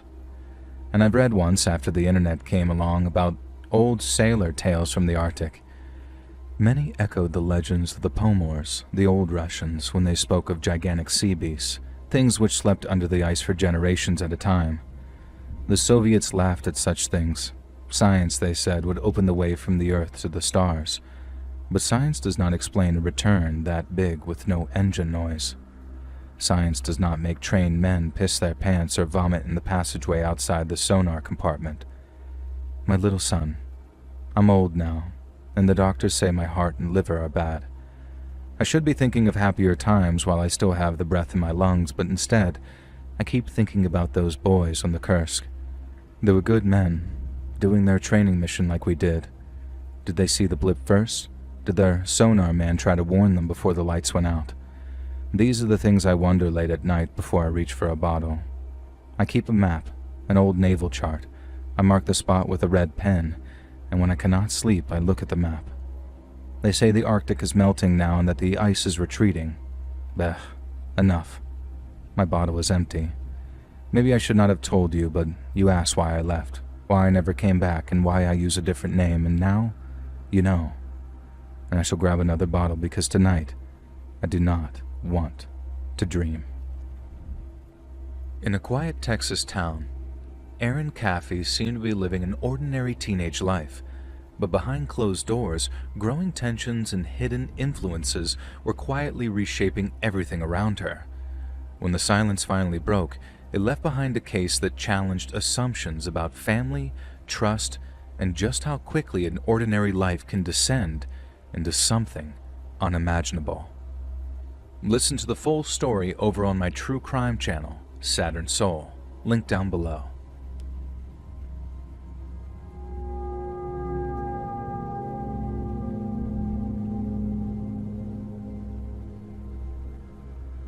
I was going to start this by telling you my name, but I guess names don't really matter. They sure as hell didn't in SOG, and we never really used our real names much anyways. Officially speaking, SOG was the most classified special operations unit of the Vietnam War. We operated under the cover of being a studies and observations group, but you learn fast that observation meant cutting someone's throat before they could alert their friends. We ran black ops into Laos, Cambodia, and even North Vietnam itself. They were the kind of cross-border missions that Washington would never officially admit to, meaning if we were captured as mercenaries, and no one was coming to save us. Most people back home never heard of us. No medals, no glory, just survival. Mission by mission survival. And what follows is what happened on one of those missions over the border in Laos. We were inserted by either chopper or PTF boat in small teams, usually 3 Americans and a handful of Montagnard strikers. And then after long, exhausting marches through the jungle, we'd gather intelligence, sabotage supply lines, or snatch prisoners, or in the case of this story right here, try to bring back downed pilots before the enemy could get them north and make them disappear forever. Our chopper flared low over the jungle at around 0230. I was jammed in the door with the rest of the RT Viper. Me, Cowboy, Boston, and 4 Montagnard scouts. We fast-roped into a small hole in the jungle, boots hitting mud that smelled of rot and cordite from bombs that overshot Uncle Ho's trail. The Montagnards moved like ghosts, and they hated the communists more than we did, and they were better than any American at moving through the jungle. And the mission was simple. Recon a suspected NVA way station rumored to hold a downed American pilot, and if the opportunity presented itself, bring him home. Intel said Chinese advisors had been seen moving heavy equipment onto the site, something beyond the usual anti-air missiles, and so a closer look at whatever that was would be considered a bonus. We humped for 6 hours, avoided trails, and then setting up a cold camp a few miles from the way station. By first light, we were in position on a ridgeline overlooking the objective. It didn't look like much from the outside, just another camouflage NVA logistics camp with bamboo huts, fuel drums, and a few guards with AKs. But deeper in, Under netting and cut branches, we saw the concrete bunker. It looked too fresh, too permanent for Laos. Cowboy, our team leader, glassed it with his binos for a few minutes and then said that was our target. Whatever was in there, pilot or not, we were bringing it home. After sneaking back in the camp, we ate cold LRRP rations and checked over our CAR-15s and suppressed pistols before taking turns catching some shut-eye. And then once the sun was down, it was time to work.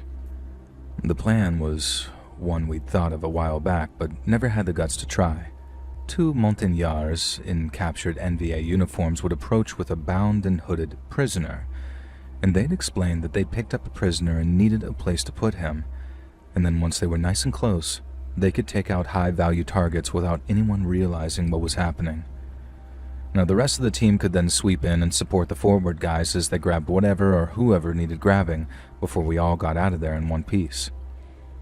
Walking towards the enemy with nothing but a cloth sack over my head and a knife in my boot was one of the most asshole-puckering things I ever did over there. But luckily, our scouts knew enough Viet to sell the story to their sentries, and it worked like a charm. Inside the perimeter, all I could hear were diesel generators humming as we walked, and then after hearing the sound of that bunker opening, I was shoved into a dimly lit corridor. Further down, another door opened, and that's when the smell hit me, like antiseptic and burnt plastic, mixed with something metallic.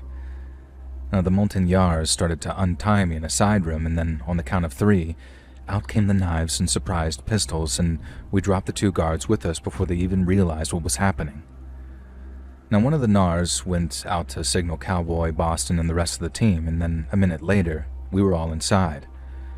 We knew we only owned that bunker for maybe 10 minutes, so we moved room to room, grabbing what we could. Charts on the walls, electrode placements, files with Chinese characters I couldn't read. One room had jars but nothing in them, but then we found the operating theater. Surgical lamps buzzed over a steel table, and on it, Jesus God. He was strapped down, buck naked, body intact, but his head was... it was open. The left side of his skull had been sawed away with a flap of bone removed and set aside. What remained of his brain looked shiny under the lights. All that gray-pink tissue was exposed, but maybe a third of it looked cut away. In its place, there was this mess of fine silver wires and a small black device about the size of a pack of cigarettes. It looked screwed into what was left of the right hemisphere. Tubes right into his nostrils, and a heavy rubber breathing mask covered his mouth and nose. The man's dog tags lay nearby, and it was the missing phantom pilot that we'd been looking for.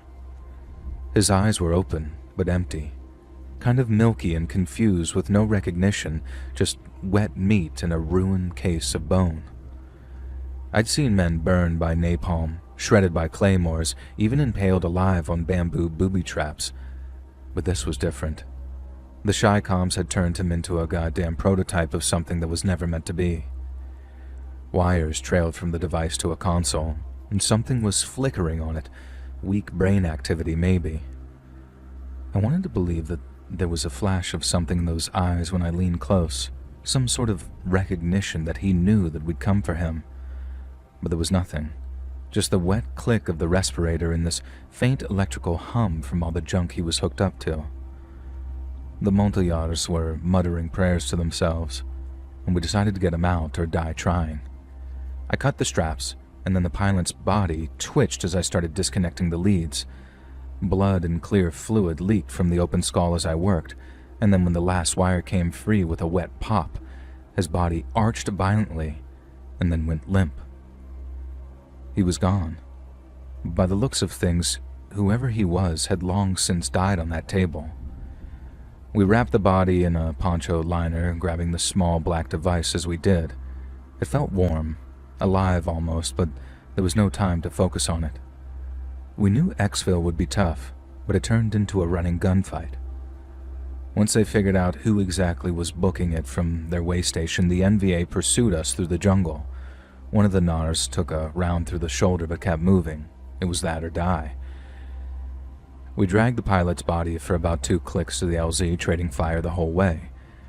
And then once we were in position, a cobra lit up the tree line behind us as the evac choppers came in hot. I sat beside the poncho-wrapped shape on the chopper ride back. Some of the wires were sticking out of the poncho, and I remembered the way that they moved in the wind. But I wasn't in the chopper. Not really. I was still back in that bunker, seeing the half-skull under the surgical lights in the pilot's empty eyes. What the hell had they been trying to build? Some remote-controlled soldier? And that thought makes my skin crawl, even all these years later. After landing at a forward strip, the debrief was brutal. The S2 spooks took the device away in a sealed case, like it was worth its weight in gold.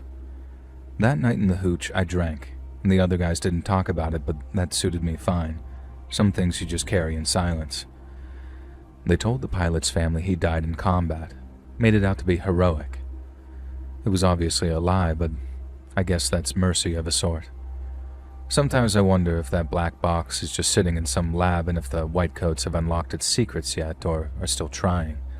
I hope not, because if you saw what I saw, you'd know that man ought not to play God.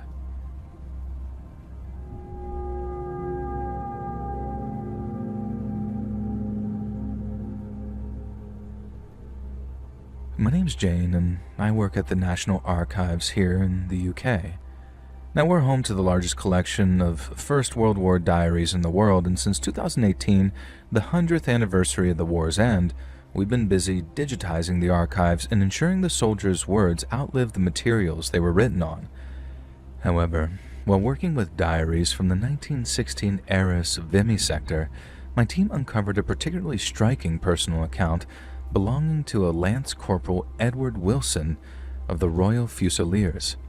And to say his account is striking would be quite the understatement. On a personal level, and having read thousands of harrowing accounts, Wilson's diary stands out as one of the most visceral and disturbing I've ever come across. It also includes testimony that has puzzled historians ever since, and while being of great interest to your audience, I believe you can present it in a fashion which pays tribute to the memories of the fallen rather than exploit them. And so with that in mind, may I present a transcribed selection of his entries, delicately edited for the purposes of clarity and legibility, which offer an unflinching glimpse into the horrors of the Western Front. Yours sincerely, Jane Gillespie. 12th October 1916. They've got us in Gangrene Alley, not far from Albert. All we do is wait, and I hate waiting. The guns keep firing and men complain, but I prefer it to the quiet. Jerry's been acting right strange for a week now. We hear them at night, but it doesn't sound like the usual sentries or work parties.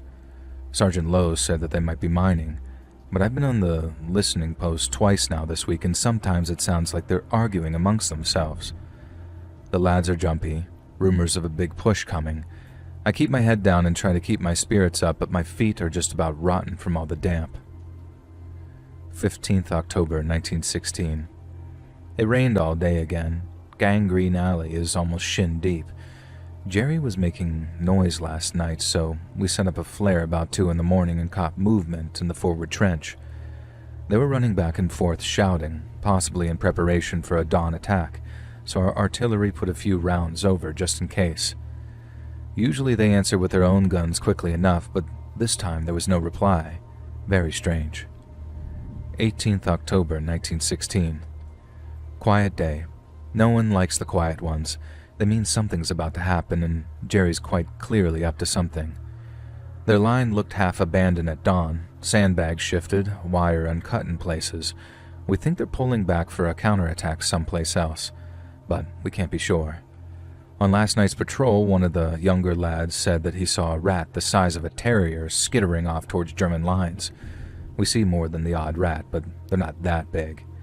The lads laughed at him and said it was his mind playing tricks, but to me, he doesn't seem the type to tell tall tales. 20th October 1916. Something's definitely wrong with Jerry. At last night, we heard the most god-awful noises. We stood for an hour expecting an attack that never came, listening to the screams from across no man's land. We heard shots too, though none aimed at us. At dawn, we could see Jerry moving about in their trench. It sounded like they were digging. Dead quiet after that until mid-morning when the shelling started up again from our side. Some of the lads are saying it's mutiny and that we could take their trench if we attacked, but for now, we carry on waiting. 22nd October 1916. It happened. Just after stand 2 at 4:30, the sentry raised the alarm. German attack incoming. It was a ragged mob, maybe 30 or 40. We gave them hell. Lewis guns, rifles, bombs, the lot. Some fell early, others kept coming, but when I looked down my sights at this poor bugger, he wasn't even holding a weapon. None of them were. We didn't hear them shouting, "Comrade, comrade," in English until Sergeant Lowe called ceasefire, and by then, most of them were cut down. It made for a terrible sight. The man carrying the white flag was one of the first to die, and in the morning haze, no one had seen it. Only 6 of them survived. Me and 4 others went out with a covering party to bring them in, all in a dreadful state. They looked half mad with torn uniforms and wild eyes. One had bites all over his hands and face, and they kept pointing back at their own trenches and saying things we didn't understand. The medical officer patched them up as best he could, and now they're being questioned. 23rd October 1916. Spent the day on fatigues but couldn't stop thinking about those Germans. Another lad managed to speak to one through an interpreter, and what he told us has left the whole dugout quiet. He said about a month before we arrived at the front that they'd been digging to expand their ammunition bunker when a soldier found something like an old toy animal carved out of wood and packed deep in the soil. They tried it out as best they could, then tried using it for firewood, but the thing wouldn't burn. And then after that, the trench rats started to behave differently. They stopped running away when threatened, and then at night, they bite little chunks out of men as they slept, and soldiers would wake up screaming to find their fingers or toes bleeding. They set traps, poisoned bait, and shot them by the dozen, but more showed up, bigger ones. At one point, one of their runners took a piece of shrapnel and was dragged back paralyzed from the waist down. It must have been a grim wound, but their MO thought that he had a chance of getting the feeling in his legs back, and so the next morning, when it looked like they were moving under his blanket, they were pleased as punch. The runner woke up confused, but when his comrades pulled back the blanket, they saw it wasn't his legs that were moving, but rather the big, fat, blood-soaked rats that had been feasting on paralyzed flesh. The corporal crossed himself 3 times telling this story, but it didn't stop there. Bigger rats started appearing, all deformed like the ones you see near the matchworks. Some had extra limbs or 2 heads, others were blind and hairless with milky eyes and honed in on the soldiers using the sounds of their screams. The Germans said that on the night before their surrender, the rats seemed to swarm the whole trench, and in the morning, the survivors broke and ran towards us, preferring British bullets to the things that they were hoping to escape. We thought that those men were mad at first, but we've all seen the shell-shocked, and this is not that. 24th October 1916. More details are leaking out now. Another prisoner confirmed the mutated rats, said one was the size of a small dog with a snout like a pig. He said the ground itself seemed to move at night. Tunnels would collapse, new holes would appear. Their chaplain had called it the work of the devil before he himself disappeared. The men are scared and they've come to our trench too. Sergeant Lowe said that that's impossible, that they're too far away. But last time I was on watch, I happened across a big one that hissed at me, like a cat would. I've never seen that before. The captain didn't report any of it up the chain, probably put down as enemy morale collapse due to sustained artillery, but we know different. 25th October 1916. It's gone quiet again. We've reinforced our wire and doubled the listening post, but everyone is still nervous. The captured Germans have been taken rearward. One of them grabbed my sleeve before he went and said, "Sie haben Hunger." They are hungry. I can't get the look in his eyes out of my mind, and I keep checking my boots before I sleep. Maybe the land is really cursed. We buried so many here, British, French, and German. Maybe as the rats ate what remained of them, they ate their anger too. God help us if they ever turn on us the way that they turned on Jerry. 28th October, 1916. Relieved at last. The new battalion moving up gave us funny looks when we warned them about the rats. I pray they don't learn the way that the Germans did. If I don't make it home, perhaps someone will read this and understand that not every horror on the Western Front came from German guns. Some came from below, and I still hear the screams in my sleep.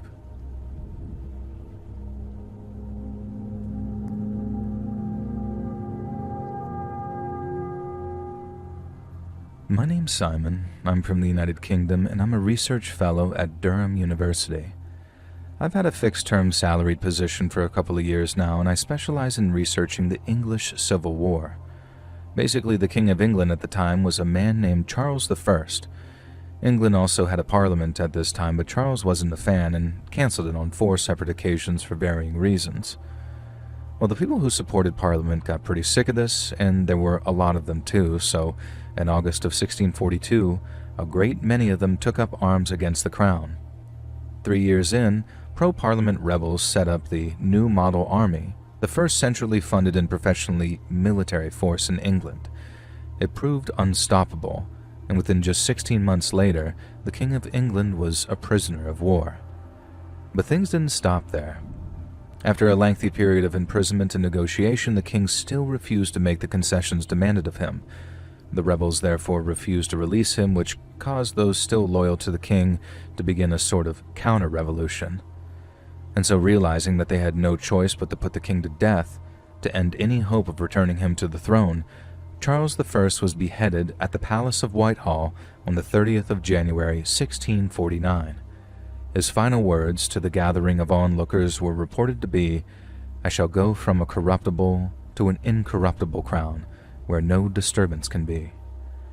And what followed was complicated. A bloke named Oliver Cromwell took the king's place, cancelled Christmas, and then attacked his former allies in Scotland just to bring them to heel. He then sailed over to Ireland, started a war in which hundreds of thousands were lost to disease and famine, and then 2 years after his death, and after all the country had been through, the English monarchy was restored. It makes for an incredibly confusing and complicated period of English history, and researching it is not for the faint of heart, especially when it comes to incidents such as the one I'm about to tell you about. And so, in September of last year, I was researching rebel companies raised primarily from the West Riding of Yorkshire. People joined up with parliamentarians for a variety of reasons, but some joined out of sheer religious zealotry, believing Charles I was a representative of the literal Antichrist in the form of the Roman Pope. Now, these men were often called Puritans, and in contrast to the long ringlets worn by Royalists, they wore hairstyles so short that they were nicknamed Roundheads. Many a Roundhead joined up to fight the forces of the Antichrist, including a man by the name of John Graves. Graves was born in Leeds in 1618, and as the son of a prosperous merchant, he was educated at a local grammar school. Now, it was here that he developed his Puritan belief system, along with a deep knowledge of Scripture, and prior to the war, he earned a living working with his father. And yet, when the Earl of Manchester declared war against the crown, John saw his chance to rid England of royal tyranny and joined a regiment on foot, or what would now be called the infantry. He distinguished himself with courage under fire, as well as his ability to maintain troop morale using nothing but shouted prayers. And then by the time the new model army was formed, Graves' commanding officer personally selected him as a captain and gave him command of a newly raised company. Nicknamed the Preacher for his habit of vociferous intercessions to God, contemporaries describe Captain Graves as stern but fair, physically imposing and utterly fearless in combat. Yet in the spring of 1646, just 6 weeks before the king's capture, Graves approached his commanding officer, confessed to murdering 4 of his own men, then requested he be executed by hanging. Graves' confession was a shocking one, as was his request, but after reviewing the evidence, his CO signed his death warrant, and he was hanged by the neck until dead on the 27th of April, 1646. Graves' death warrant survives until this day, and written on it are the names of his victims, all soldiers in Colonel John Bright's regiment of foot. And so it was through Bright's regimental archives that I was able to find out much, much more regarding Graves and his company. And based on the dates present on the death warrant, I discovered that the same day Captain Graves murdered his men, his company attempted to occupy a village called Barmby on the Marsh. And from what I could tell, they were met with fierce royalist resistance. Over the 118 men that advanced on Barmby that morning, only 14 managed to escape alive, including Graves himself, his lieutenant, and a dozen pikes and handgunners. The rest lay dead or dying among Barmby's muddy lanes and the marshes which surrounded it. Despite inflicting 5 times the casualties upon their enemy, the company's attack had been an unmitigated disaster, and such were the extent of their wounds that 3 of these walking wounded failed to survive the night, even after being taken to a nearby field hospital. Regimental death tolls described their wounds as horrific, some missing arms, some missing legs, and some disemboweled. But it wasn't these soldiers that Captain Graves murdered. No.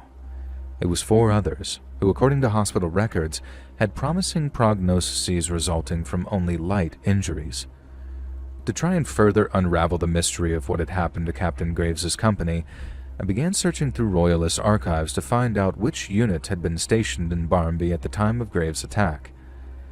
But to my surprise, there were no records whatsoever of any such Royalist companies being stationed there at all. In fact, the only reference to Barmby in any of the Royalist archives was in a letter one officer had written to another, mocking the Roundheads for not only attacking a place with no Royalist presence, but one which had been quarantined for plague.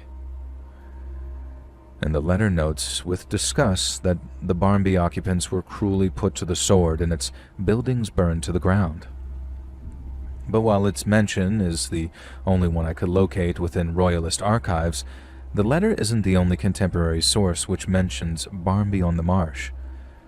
After looking up everything I could find which mentioned the village, I found a series of letters written between 2 members of the Yorkshire clergy. I learned that a church tithe collector had been dispatched to Barmby to collect contributions, but had since failed to return. Fearing the man had absconded with the tithes, the church sent a pair of bailiffs down to Barmby to track the man's movements. They returned with no collector, no tithes, and some deeply chilling news.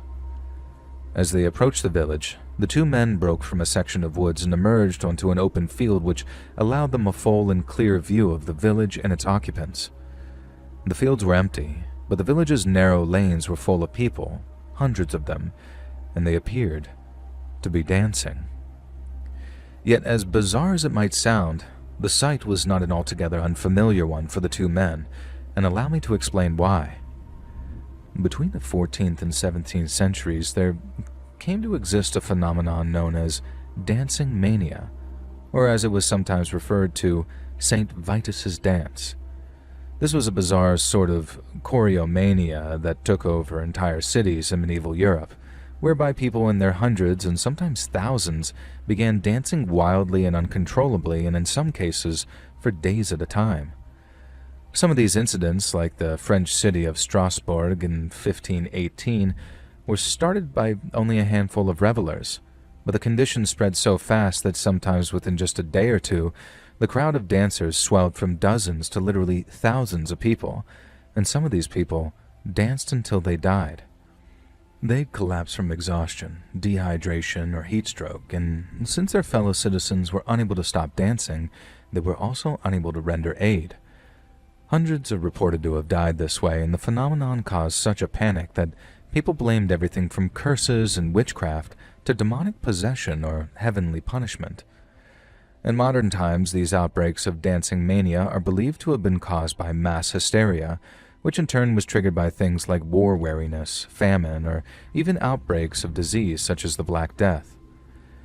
Later, the name St. Vitus dance became the common name for Sydenham's chorea, a very real medical condition which causes jerky, involuntary movements, usually following a strep infection or a bout of rheumatic fever. But as you can probably guess, that's not what was affecting the people of Barmby. It's also not entirely clear why Captain Graves's company was given the order to attack the village, as existing records state only that the orders were given, and not why it was given. And yet I suspected that given the nature of the affliction suffered by the villagers, Captain Graves' reputation as a lay preacher might have singled him out for selection. I imagine that, at least in the minds of his commanding officer, Graves was sent to remind the villagers of God's word. And yet it seems that in his efforts to prepare the village for a larger garrison of Roundhead troops, Graves and his men were set upon by the frenzied villagers in a viciously violent fashion. And what followed was a massacre, not just of the 500 or so villagers that called Barnby home, but of Graves' soldiers, and without access to any military-grade weaponry, it seems the soldiers were killed using little more than household implements, farming tools, and the villagers' own bare hands. And they were eventually overcome, all 500 plus of them, but as I've already mentioned, almost 90% of Graves' men were killed or so gravely wounded that they were unable to be evacuated. And the only thing they didn't destroy was the church. And then once all other buildings had been set ablaze, the survivors of Captain Graves' company retreated to their garrison near Leeds. Regarding what I've learned about the nature of the village's strange affliction, I believe we're forced to entertain a very frightening theory pertaining to Captain Graves' supposed crimes. And to me, it's quite clear that the soldiers he killed either outwardly exhibited symptoms of the mania, or he at least believed this to be so.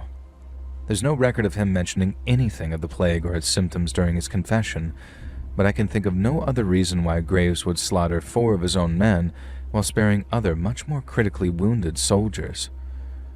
Part of me believes that in his request to be hanged, Graves wasn't only seeking to atone for his crimes. I think he wanted to die unblemished while his soul was still free of the devil's clutches. Now, I have no doubt in my mind that as a fanatical Puritan, Graves believed that exposure to demonic possession would put his own soul at risk. And having preferred to shed his own men's blood rather than see them overcome by unholy reverie, I think he sought to follow them into oblivion, while there was still a chance of him entering heaven as a repentant sinner. Obviously, I believe there's entirely rational explanations for what happened to Graves and his men, and while I understand his zealous regard for the health of his own soul, I believe it's entirely misplaced. I posit this to be yet another unfortunate misunderstanding in a war that is full of them, but I don't believe the same can be said for Captain Graves and his men, who no doubt will have believed themselves to be set upon by screaming, dancing, frenzied children of the devil himself. They must have killed them without mercy, and the manner in which their comrades were torn apart before their very eyes must have done nothing to dispel the idea that their enemies were in the service of Satan. And thus we bid our farewells to a man whose story is almost like a singular piece in a gigantic jigsaw puzzle. On its own, one might be mistaken for thinking it senseless, perhaps even confusing. But united with its kind, it helps paint a picture of a brutal civil conflict, and in a world where the devil himself was considered to be both very real and very dangerous.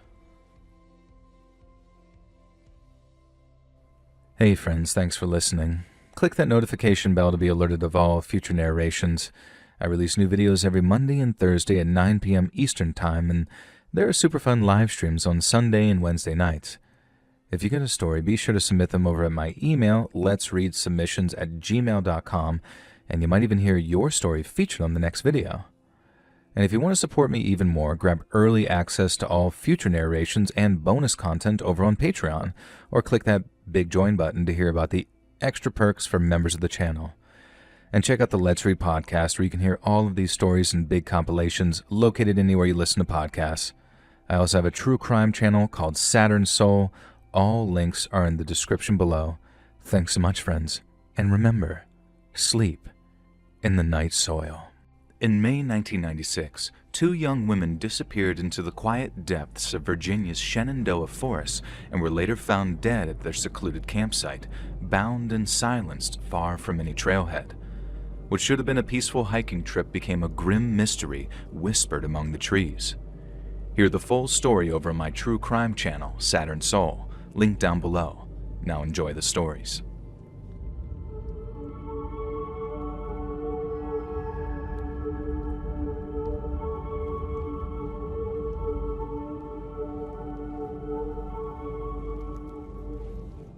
More than 3 decades ago, back when I was a much younger man, I helped a mate of mine move down to Glasgow from our home city of Newcastle. He'd managed to get a job as a football scout for Glasgow Rangers, which was basically his dream career.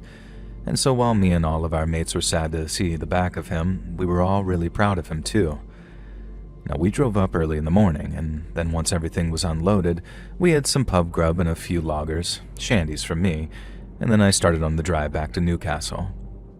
I'd left it quite late to drive back, so it was about midnight by the time I started to see signs for the English borders. The roads were quiet, with only the occasional lorry thundering past me, and I remember there being some phone-in thing on the radio, but I wasn't really listening. I was in my old Vauxhall Cavalier, an '82 model that I bought on the cheap about 4 years prior.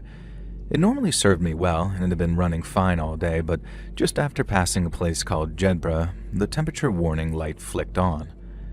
I looked at my dash, watching the needle climbing into the red, and swore under my breath as I eased off the accelerator. Since it normally bought me a few minutes, I cranked the heater up full blast to try and pull some heat out of the engine. But that time, it seems my luck finally ran out, because just a minute or so later, there was this loud hiss from under the bonnet before steam started pouring out the seams. Seconds later, I heard this horrible metallic knocking sound coming from under the bonnet, and so I coasted over to the hard shoulder and then came to a stop just in time for the engine to seize up completely. And after that, aside from the ticking of my hazard lights and the sound of hot metal cooling down, there was nothing but silence for a few seconds, until I erupted. I remember shouting, "Are you effing kidding me?" a couple of times, and then, after taking a few deep breaths, I got out of the car and tried to fix it. And I tried it for half an hour, and in that time, a grand total of 2 cars passed me, but even with me waving at them as they passed, neither of them stopped. I didn't just stand there like some plonker for the whole 30 minutes, mind you. I popped my bonnet not long after getting out, but when I did, a load of steam and the smell of burnt coolant came wafting up into my face. And after waving away some of the steam, I spotted a crack in the top radiator hose and then noticed how loads of antifreeze was dripping onto the road and forming a big green puddle. I didn't have a spare hose, and neither did I have enough water to top it up properly, and even if I had, the engine had overheated so badly that I didn't trust it not to seize up again. Basically, I wasn't going anywhere in my old Vauxhall, and since there were no mobile phones back then, at least none for the likes of me, I had no choice but to walk if I wanted to get myself some help. Now, I reckon the nearest emergency phone would have been about a mile down the road, maybe more, and so I locked my car, left my hazards flashing, and then started walking along the dark grass verge with a torch in my hand. Now, I thought I'd be on the move for quite a while, but then no sooner had I started walking, I came to a dirt track, previously concealed by a long hedgerow, which led to what looked like a big 3-story farmer's house.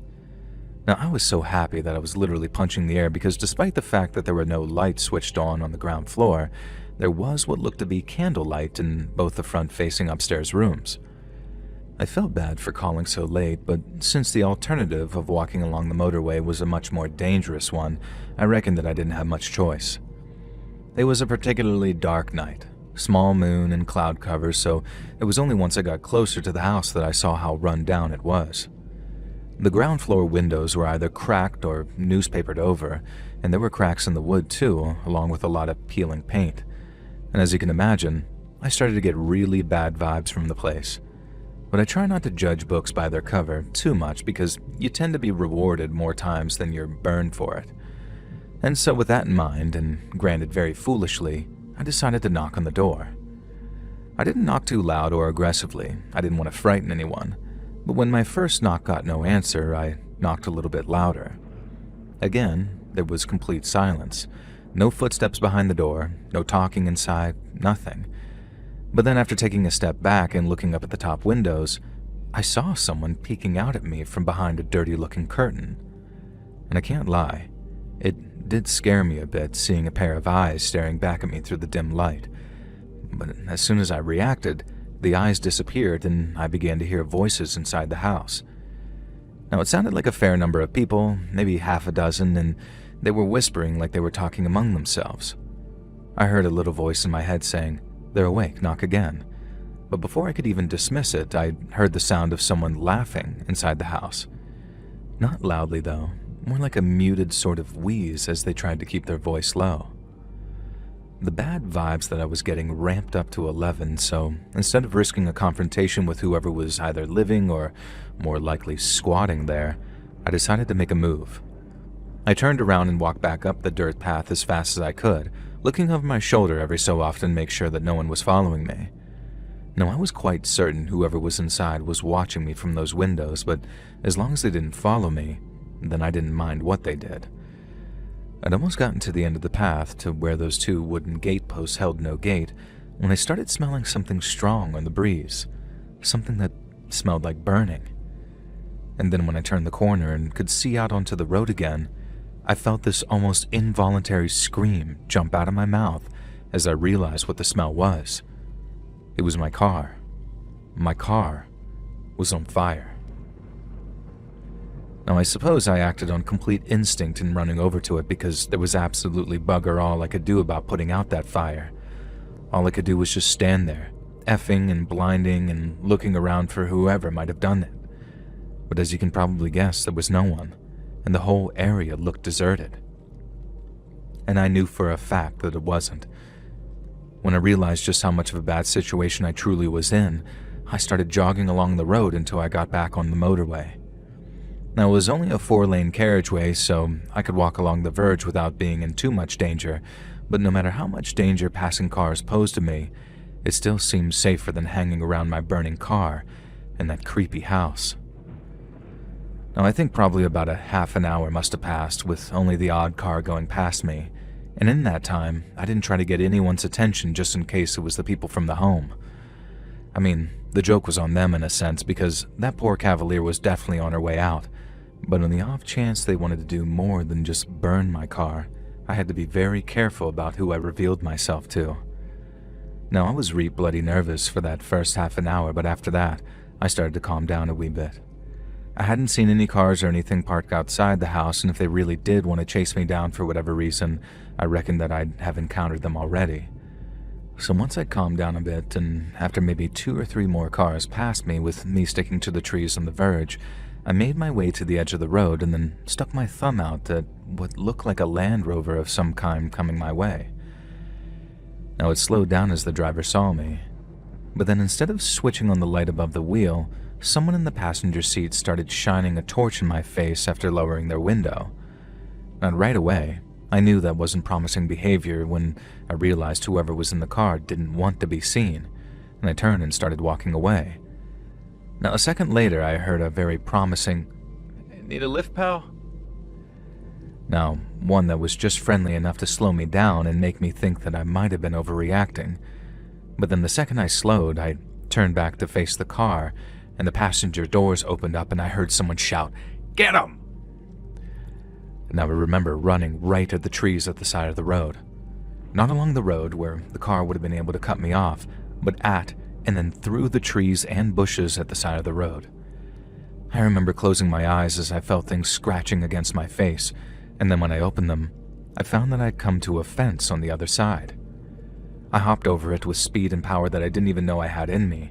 I mean, I was hardly some couch potato back then, but I wasn't exactly in perfect shape either. But I swear, I think I vaulted that fence like an Olympic athlete for fear of what might have happened if those men had caught up with me. It's strange thinking back on it as well, because these days, all I do sometimes is sit and wonder why those people chose to go after me like they did. But in the moment, as I was running, it didn't matter a jot to me. All I knew was that those people were out to get me, and all that mattered in the world was getting away from them in that moment. Now, I ran across this big dark field for what felt like ages, running and running until I couldn't anymore. And then when I got to the other side and spotted a road ahead of me, I swear I saw that same Land Rover driving along the road with someone shining a torch out into the field. I had to change my route and head off at an angle to avoid the Land Rover, and along with anyone to my rear who might have followed me. I had to force myself to run when I didn't think that I could run anymore, and even though I was quite a fit young lad and one pumped full of adrenaline, I soon felt like that I was about to cough up a lung and fall over. In the end, I found myself staggering onto a road and then right back onto another dark field because I was too scared to be out in the open with a car full of blokes trying to find me. I kept on going like that until I came across a small town. And then as I was walking its dark and empty streets, looking for anyone who might be able to help, a police car appeared, and an officer asked what I was doing walking the streets alone like that. When I told him what had happened to me, he told me to jump in the car, and then off we went to the police station for a cup of hot tea and a few biscuits, while I went into more detail about what had happened. As soon as I mentioned the house that I'd stopped by and mentioned how there had been people inside, I remember these two officers giving each other a look because they told me that the people inside must have been squatters. I thought that they might have been, partly because of how run down the house was, but the police confirmed that it was derelict and that there shouldn't have been anyone in there. They said that they'd head over and check it out, but they doubted anyone would be there. Squatters are kind of like rats. They're annoying and sometimes they're dangerous, but they're not stupid, and they just move on someplace else and then maybe return when things all blew over. But in all likelihood, they were gone from that house for good. I remember asking the two policemen why. As in, why had they burned my car before trying to hunt me down like that? And the first words out of the policemen's mouths were, "Well, what did you see?" He was convinced that I'd seen them doing something that they shouldn't have been doing, and after spotting my car, which they assumed was still functional, they tried to make sure that I couldn't get away before chasing me down. But that was the thing. I hadn't seen anything, and once I'd established that, all we could think of was that those squatters just wanted to scare me off. One of the policemen said that since they didn't know who I was, they might have assumed that I was some kind of bailiff or law enforcement agent, and at first they might have been worried that I was a policeman, but then when they realized that I wasn't, they must have reckoned that I was fair game for a kicking. And if only to make sure that I was too scared to return. And with nothing else to say, I gave the police the phone number for my flat in Newcastle, and then, since I literally lost everything but my wallet, one of them was kind enough to give me a lift to a nearby train station. It was long past dawn by then, so the trains were running, and I didn't have to wait long before I was on my way back to Newcastle. They phoned a few days later saying that that house was empty, and there wasn't much in the way of evidence tying anyone to the arson. They promised to keep their ears to the ground and would let me know immediately if there was any progress, but till then, they advised me to be patient because things like that took time. Sadly, that was the last I heard from the police, marking the end of my first encounter with squatters, and hopefully my last too. I had no idea that those people could be so violent. I mean, call me naive, but the squatters I was familiar with were the hippies who took over empty houses in London in the 60s. I thought that they'd be more into peace protests and drum circles than chasing down strangers. But I suppose times had changed then, and people changed with them.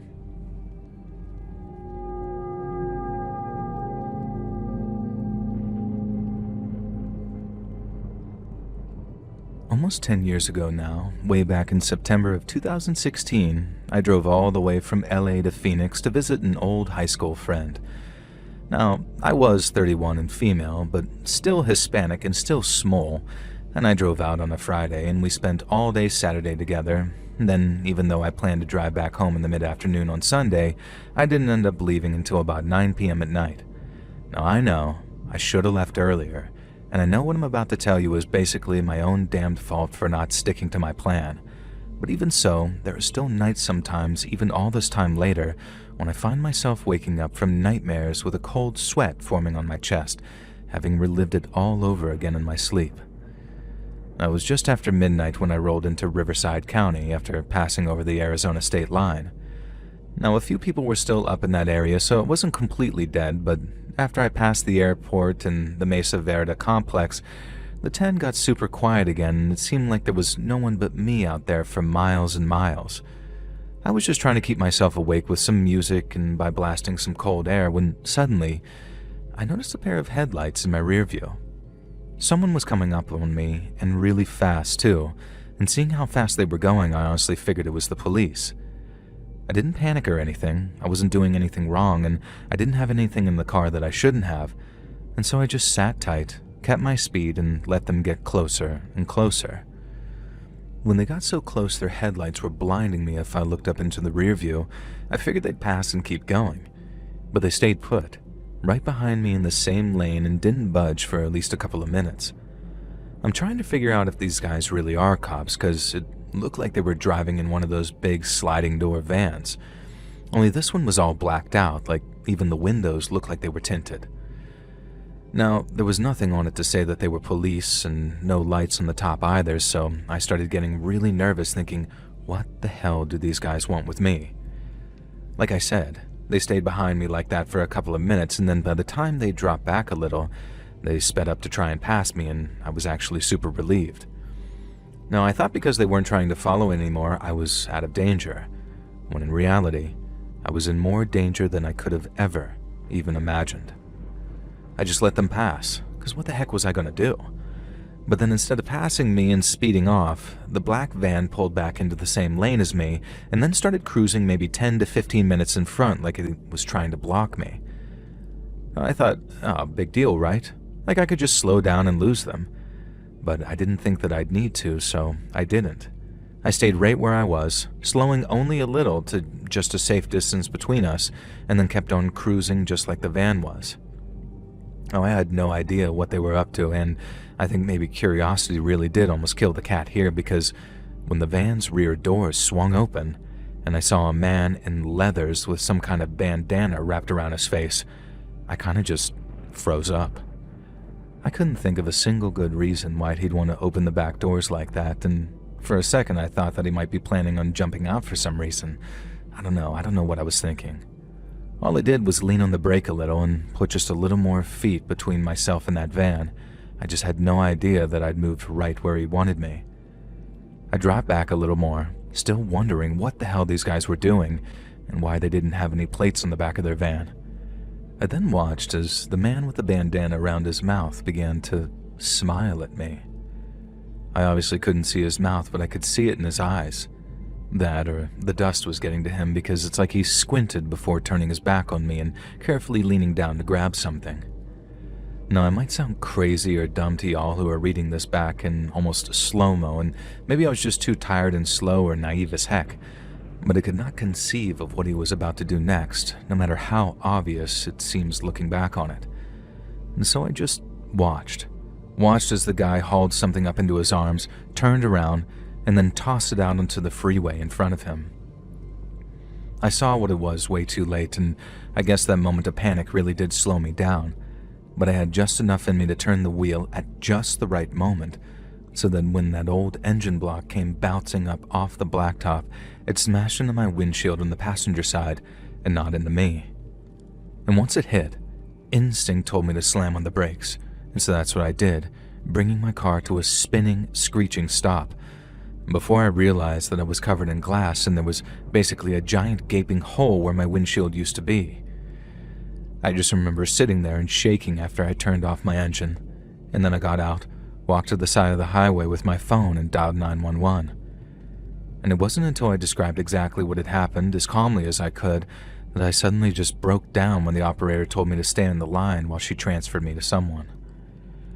And after that, it was a case of guiding the cops and EMS to where I was so I could be taken to the ER.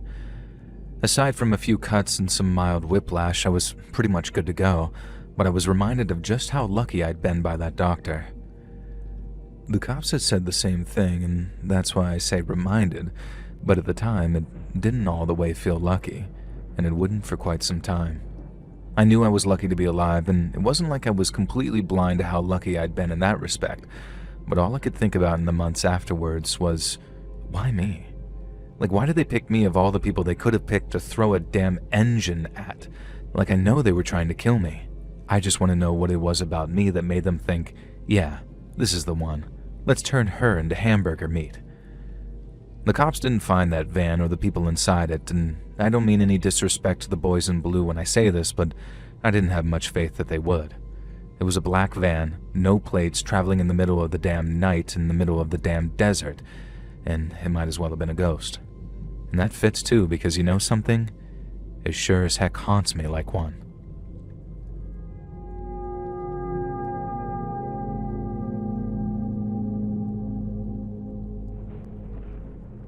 More than 20 years ago now, back when my son James was still in elementary school, we took a trip down to Bethesda, Maryland from New York so he could see his grandma. Now, it was kind of messed up from the start, I guess, because I had something come up at work on the Friday we planned to leave. And this meant that I couldn't get on the road until about 8:30 in the evening, meaning I wouldn't arrive in Bethesda till after midnight at the latest. Now, I called ahead to my mom and made sure that was all okay, and she wasn't happy at having less time with her grandson, but there really wasn't much that could be done. And so after getting her to agree to stay up later than usual, me and James hit the road. About 2 hours into the journey, I stopped at a little gas station in Maryland when I realized I needed a coffee and a bite to eat. James was asleep in the back seat, and I was worried about waking him up as I shut my car door, but he was still at that age where when he was out, and his eyes stayed closed after I shut the door. I got one of those big, super strong gas station coffees, a soda for James, and then a bag of those mini powdered donuts because I knew all that sugar would push me through the rest of the way. And then after walking back to my car, I found James was awake. And thinking that shutting my car door really had woken him up, I apologized and then turned in my seat to hand him his drink. And that's when I saw the key ring that he was now holding. At first glance, it looked like a little clown holding a sign of some description. And I asked him what it was while taking a look at it and saw how the clown's little sign read, "Flying Plow Circus." It wasn't plastic either, like it was mass-produced. It was wooden and looked almost handmade. And when I asked James where he got it, he said a man had given it to him. Now, naturally, this didn't ring any alarm bells at first, and I was about to just let it go. But then I asked when the man gave it to him, to which James replied, "A minute ago, while you were in the store." Again, this didn't scare me like it should have, because I'd locked my door. Now, I'd never leave my kid in an unlocked car like that while I went into a store, and since sleepy 6-year-olds aren't the most reliable and frequently play pretend, I didn't really take them seriously. But that's when James said something along the lines of, "Yeah, he did something funny to the door, like, then it opened, then he told us to go visit sometime." Now, I remember my pulse getting faster as I asked James if he was serious, and if he was sure. He told me he wasn't lying, and that the man used some kind of wire to open the door. Now, by the time he said that, my heart felt like it was about to burst out of my chest. I asked what the guy looked like, and James just said, "Normal." And then as I got out of my car and looked around the parking lot, I don't think I'd ever been so close to a panic attack in my whole life. I tried to calm myself down as best I could, and then I asked James to tell me the whole story again from start to finish. He was starting to pick up on my vibe, so he was starting to get all confused and kind of upset, and I had to assure him that he hadn't done anything wrong and that he just needed to tell me what happened, and then he went over it with me a second time. It made my skin crawl to think about, and it still does. The thought of some creep watching people, waiting for an opportunity to break into someone's car so they could creep on their kid. Like, I know all the guy did was give James a keyring, but that's his cover story, right?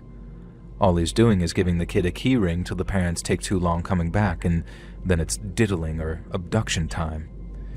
I asked James if he said or did anything weird, or if he acted in a weird or creepy way, and James said the only weird thing he said was, "Your dad knows me." And even though he was 6, he was skeptical seeing that we didn't even live there. I was freaked out, y'all. The idea of what might have happened scared the hell out of me, but once I saw that there was no one around for me to blame, that fear turned to frustration and then straight up anger. I think if James had pointed someone out like that's him, I'd have straight up torched that dude, and I'd be writing this from prison or something. Not that a jury in their mother effing land would convict me of something like that, but you see my point. I told James to hand me the keyring, and then told him if anything like that ever happened again, he should yell for me, as loud as he could, and he wasn't to stop until I'd appeared to protect him. I told him he'd been very brave and he hadn't done anything wrong, and then gave him the speech on how not everyone who acts friendly wants to be friends. And then once all that was said and done and my heart rate had returned to normal, sort of, we got back on the road again. I remembered the name of the road that I was on a couple of minutes later because I looked it up later when I decided to call the cops. It was called Conowingo Road, a name I don't think I'll ever forget because I was driving down and I saw the sign saying Flying Plow Circus 1 mile ahead. I remember how the rage boiled up in me like you wouldn't believe, and I actually put my foot down thinking I'm going to give these a-holes a piece of my mind. I powered along the highway, probably dipping over the speed limit a couple of times, till I finally found a sign saying Flying Plow Circus next right. I don't know exactly what I was planning. Maybe just find where the carnies' trailers were, then curse up a storm on how they needed to keep a leash on their pedo coworkers before he gets himself shot. I wasn't dumb enough to start a fight with a whole bunch of random circus folk, and I wasn't about to let their buddy get away with what he did either. But then after making the turn and driving down this dark dirt road to where a circle of trailers were sat, I changed my mind completely. If I could describe that collection of trailers in 2 words, those 2 words would be horror and movie. And there was a fire in the middle of them and a bunch of people gathered around it. And then when they saw my car, I saw a couple of them turn to look at me. I couldn't make much out. They were just these dark shapes with the fire in the background, but that made them even creepier looking.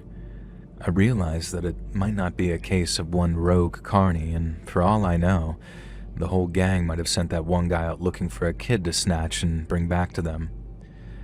Now I just kept on watching them, watching me for maybe half a minute more, and then after taking one look at James in the back, who by then had fallen back asleep, I thought, screw this, and then turned around and drove off. Now before James was born, if something like that happened where someone made me mad enough to hunt them down, then yeah, maybe I'd have gotten my car and been dumb enough to get my ass kicked by a dozen pissed off carnival folk. But after he was born, it was like I had this safety software installed onto my brain where everything I did sparked the thought of, how is this going to end for me? There was no point trying to defend him from something I wouldn't survive confronting, because being a parent is literally all about living to fight another day. Life's not a game anymore for me. I have to do everything I can to protect my kid, and it's just scary as hell when you try and do all the right things and still end up with some creep breaking into your car. I called the cops from my mom's place that next day after telling her all about the man, the key ring, and all the signs from the Flying Plow Circus. They called me back basically saying that they'd been stonewalled and that no one admitted to slipping out from their camp after dark, not even for a second. And that's what confirmed it for me.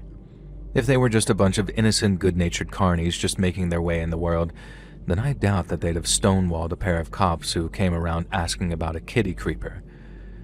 If there was some sketchy loner on my crew and I thought that they were up to no good, and I mean really up to no good, I'd want them gone. So the fact that they all sort of said, "I don't know what you're talking about, officers," and that made me think that they were in on it and they were just covering for their boy. On the journey back from my mom's and while driving in daylight, I slowed near that turn that I'd seen the trailers on but didn't see any signs for the Flying Plow Circus. Now, I'm guessing that they moved on after the visit from the cops, and after looking it up, I don't think the whole Flying Plow thing was their regular name. Flying Plow something, I can't remember if it was a road or a lane or whatever, was the name of the place that they set up on, so wherever they went, they'd probably put up some new signs and under a new name, and then on they'd go. I don't even know if they were running an actual circus. I saw plenty of trailers, but no big top. But what I do know is that one of them went out looking for kids, and almost certainly for no good reason at all.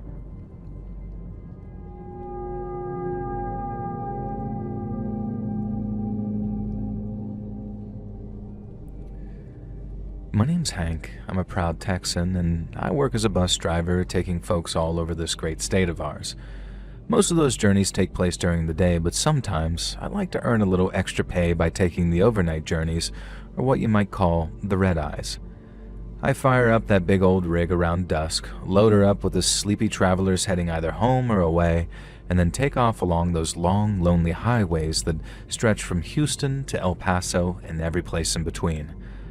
I wouldn't call it a difficult job, but as long as you can keep the wheels turning through the witching hours and dodge all those back road deer, you can almost guarantee everybody gets where they're going safe and sound by sunup. And it's not often the bus causes you problems, because if you keep her clean and well-oiled, then she'll keep you moving and happy. It's the people that complicate things, though. Not every kind of person, but a certain kind, and all the worst rides have been down to that certain kind of person. Including this one, which was probably the worst I have ever experienced. Driving the bus across Texas at night with nothing but country songs and the stars to keep me company, it sometimes makes me feel like a night watchman, one charged with guarding the whole damn state. Now, I meet all kinds of interesting people on that open road under the big Texas sky, and then watching the sun rise over the prairies after a long shift, it's pure gold, but the cons hit hard too. Your sleep schedule gets all turned around, so whenever you're working nights, you miss out double on family dinners and weekends with the kids. The fatigue creeps up on you too, and dealing with rowdy passengers or breakdowns in the middle of nowhere is no picnic. But every so often, you get a special kind of rowdy.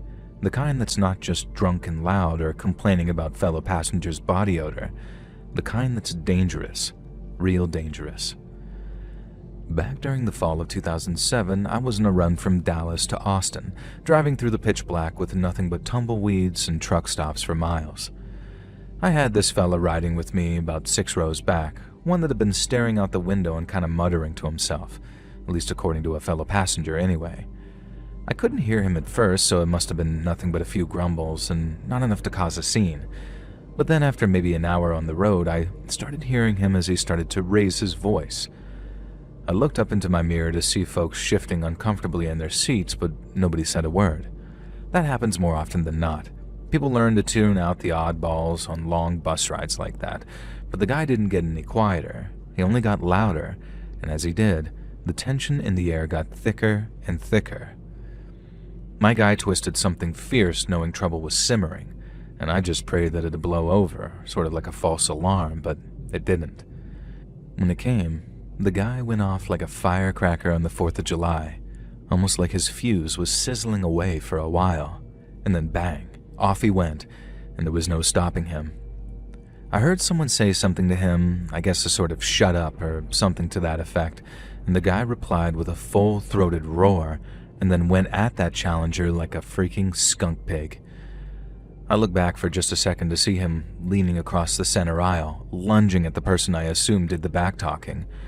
I had to keep my eyes on the road, but I looked up into the mirror to see fists raining down, and then the sound of passengers screaming along with a doom, doom, doom of the big guy's fists against the other's face. They weren't fighting.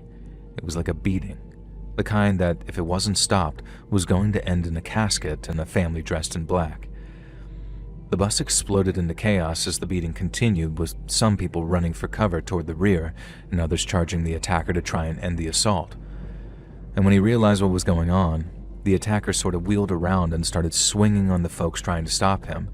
And let me tell you, this man was no small specimen.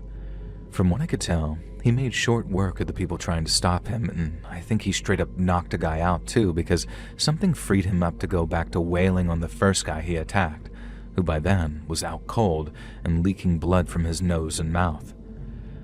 I didn't get a picture of all of this until later, obviously, because I was mostly trying to keep my eyes on the road while keeping an eye on the situation behind me using my driver's mirror.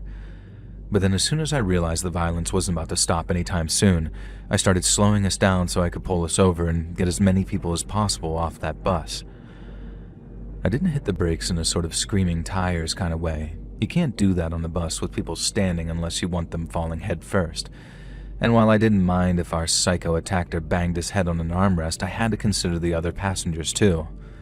I brought the bus to the side of the road as fast as I could, which felt painfully slow given what was happening right behind me. And then once we'd come to a stop, I opened up the doors and began hollering for people to get out as quickly as they could. I think I herded about 12 to 14 people out of the front, and there were women clutching their children, a couple of old-timers who couldn't move as fast, but everyone else moved like greased lightning. Everyone except the people trapped on the back of the bus who were being blocked from the front exit by our raging psycho. We had an emergency exit at the back of the bus, so I started yelling at the people in the back to pull the lever and push the door open so they could all scramble out onto the road. I don't know if they just couldn't hear what I was saying over the sound of their screams, or they were too scared to turn their backs on that attacker, but they didn't do as I asked. I kept on yelling louder and louder, but then the psycho turned his attention to me and then came charging down the bus while roaring like some beast. I tried to put something between us, that something being the driver's seat, but as most of you can probably imagine, all he had to do was move a yard to the side and his fists had unfettered access to my face. I felt a couple of punches and kicks, but all I could do was try and shield my head in the hopes that he didn't do any serious damage. At one point, the guy actually grabbed one of my arms by the wrist and pulled it away so he could punch me right in the eye. All it took was one punch, and it felt like I couldn't see out of it anymore, and I knew it'd only take a couple of more of that to do some serious damage. The same pattern played out again, with people trying to get him off of me before being beaten back, and then he turned back to me and started all over again, but he didn't last long because maybe a second or two later all I heard was, "Hey, right here!" It was a young voice, almost sounded a bit like a kid's, and then bam, there was a gunshot, and then I heard that attacker start to groan. I looked around, the vision in my right eye still kind of cloudy, and I saw the attacker was curled up on the floor of the bus near the exit stairs, and he was clutching at his belly with a blood stain getting bigger and bigger on his shirt.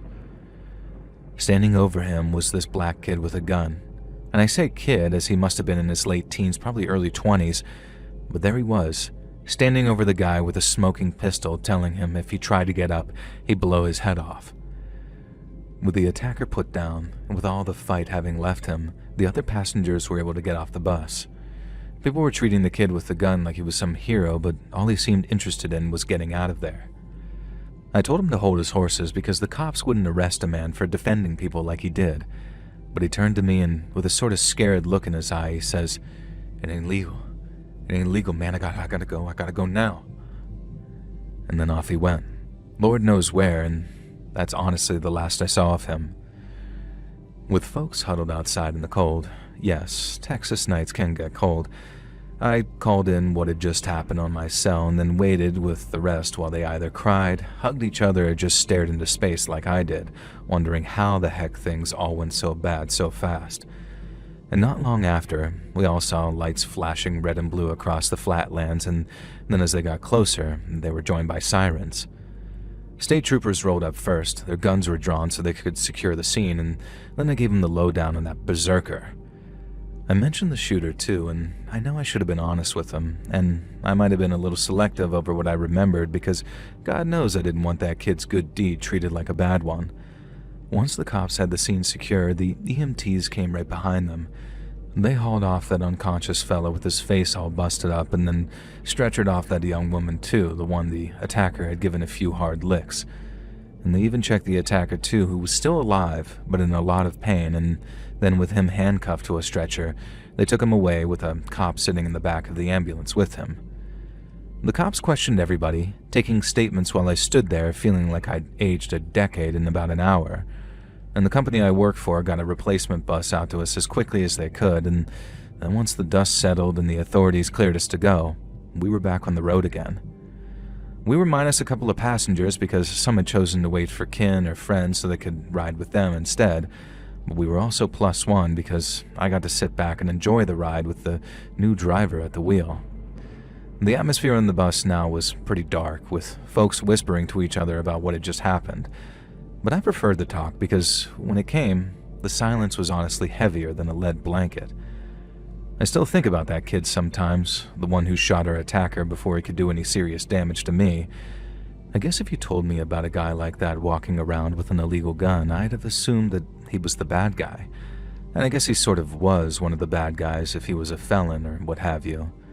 But then all it took was one pull of the trigger at that right moment, and he became kind of a hero to me. I know there's no such thing as a perfect person, but since that night, I've never been so convinced of the existence of flawed heroes.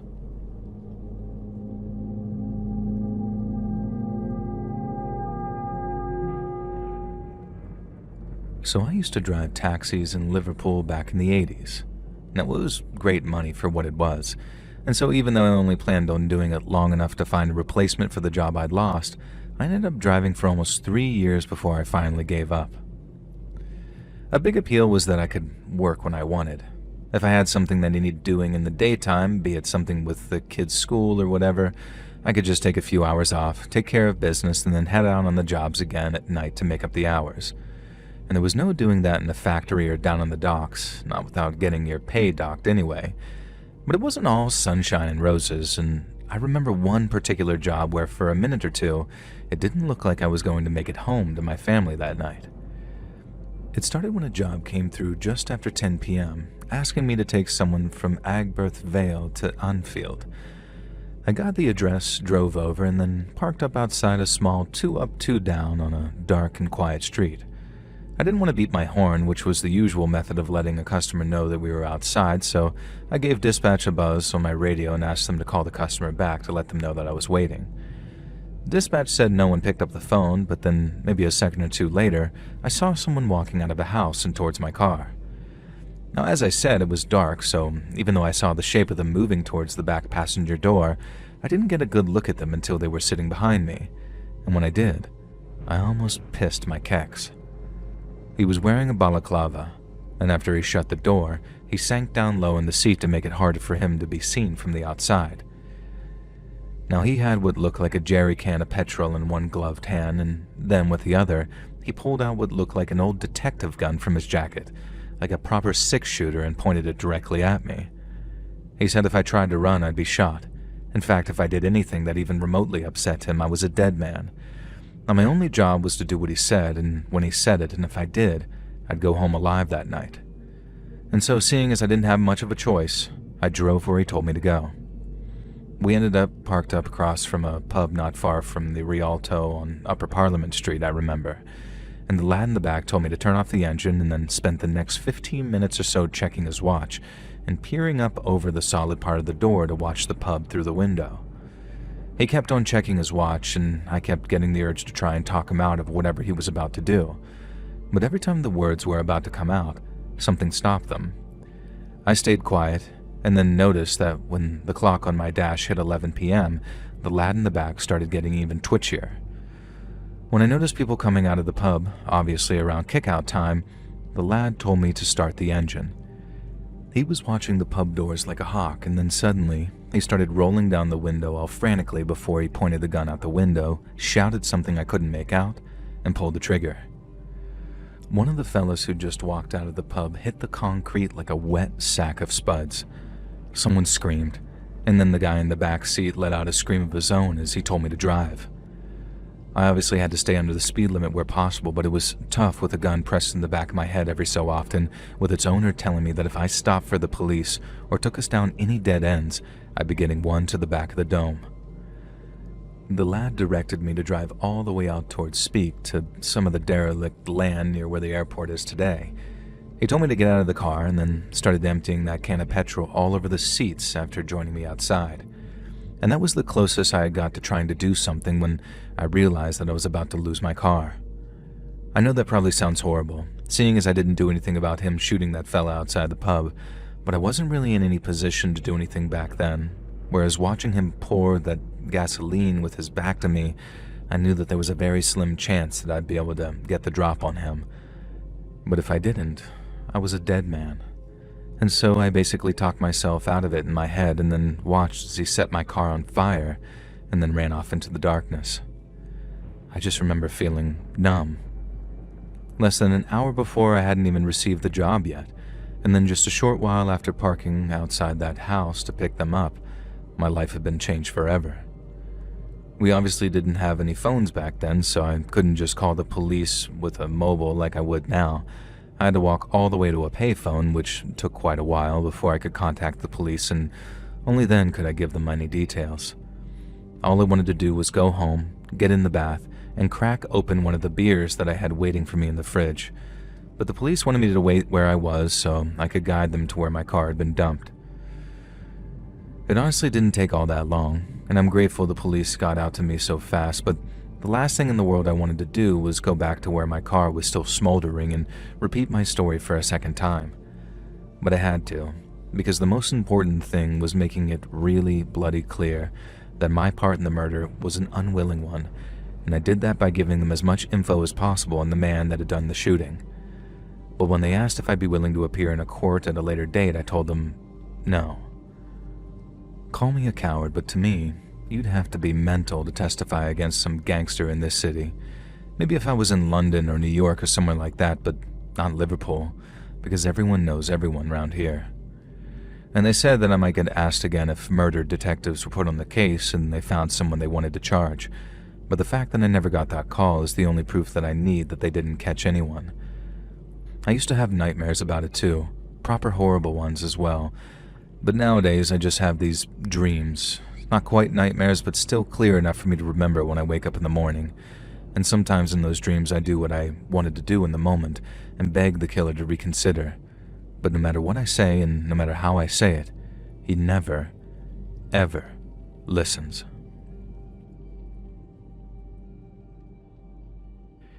Hey friends, thanks for listening. Click that notification bell to be alerted of all future narrations. I release new videos every Monday and Thursday at 9 p.m. Eastern Time, and there are super fun live streams on Sundays and Wednesday nights. If you got a story, be sure to submit them over at my email at letsreadsubmissions@gmail.com, and you might even hear your own story featured on the next video. And if you want to support me even more, grab early access to all future narrations and bonus content over on Patreon, or click that big join button to hear about the extra perks for members of the channel. And check out the Let's Read podcast, where you can hear all of these stories and big compilations located anywhere you listen to podcasts. I also have a true crime channel called Saturn Soul. All links in the description below. Thanks so much, friends. And remember, the beacons are lit. Gondor calls for aids. So, I've got a quick story about the time my then-girlfriend kicked me out. Now, don't worry, it's not some psycho relationship gone wrong story, but it's about the camping trip that I took afterward to commiserate. Now, I know you seem to like outdoorsy stories, so I figured that I'd shoot my shot and try submitting something. This happened about 7 years ago. My then-girlfriend, I'll just call her Erin here, was finally sick of my crap and kicked me out. I don't blame her. I was a hot mess back then. No jobs, no prospects, happy to just coast through life on her dime. And the only thing I was really passionate about was vacationing. The camping had been Erin's thing, and I was more into partying with the boys and going on spring break type vacations. But Erin had convinced me to try camping early in our relationship, and I was immediately hooked. I got to party and have fun in the evenings, but hike and feel at one with nature during the day, like it was actually achieving something. We had this one campsite we'll go to regularly, which Erin had been visiting with her family since she was a kid. It wasn't completely remote, but not super commercial either. A mixture of individual campers and groups dotted around an area that had sporadic park ranger patrols. Erin and I had our usual little spot, and that's where I dragged myself on my lonesome, tail between my legs. Erin had thrown me out and told me it was over, and I was feeling extremely sorry for myself. We planned the camping trip for months, and I convinced myself that I was somehow defying her and her accusations that I was codependent by going alone. Now, I'll also admit that I had the faintest hope that Erin would show up at the site herself, either alone or with her family, and we could have some big reconciliation. That didn't happen, obviously. A family did show up, though, only it was not Erin's. I was kind of surprised to find a car near my tent on the second morning of my vacation. It was unusual for people to camp right next to each other if they were strangers, and in all my time visiting that campsite, I'd never seen anyone camping in that particular spot either, because it wasn't exactly the best ground for it. But that morning, as I blinked and ate my way through a hangover, I watched as the Johnson family, as I'll call them, unloaded their stuff and set up their tent. I picked up that they were the Johnsons by sitting there in my fold-out chair, defiantly munching on sausages and staring at them in the hope that they'd go away. I wanted to make my presence as unwelcome as possible and either pick a fight or be left alone. It reflected the dark mood that I was in, and I'd come here to get away from everything, commiserate over Erin alone, and here was some nuclear family with 2.4 children and a perfect life.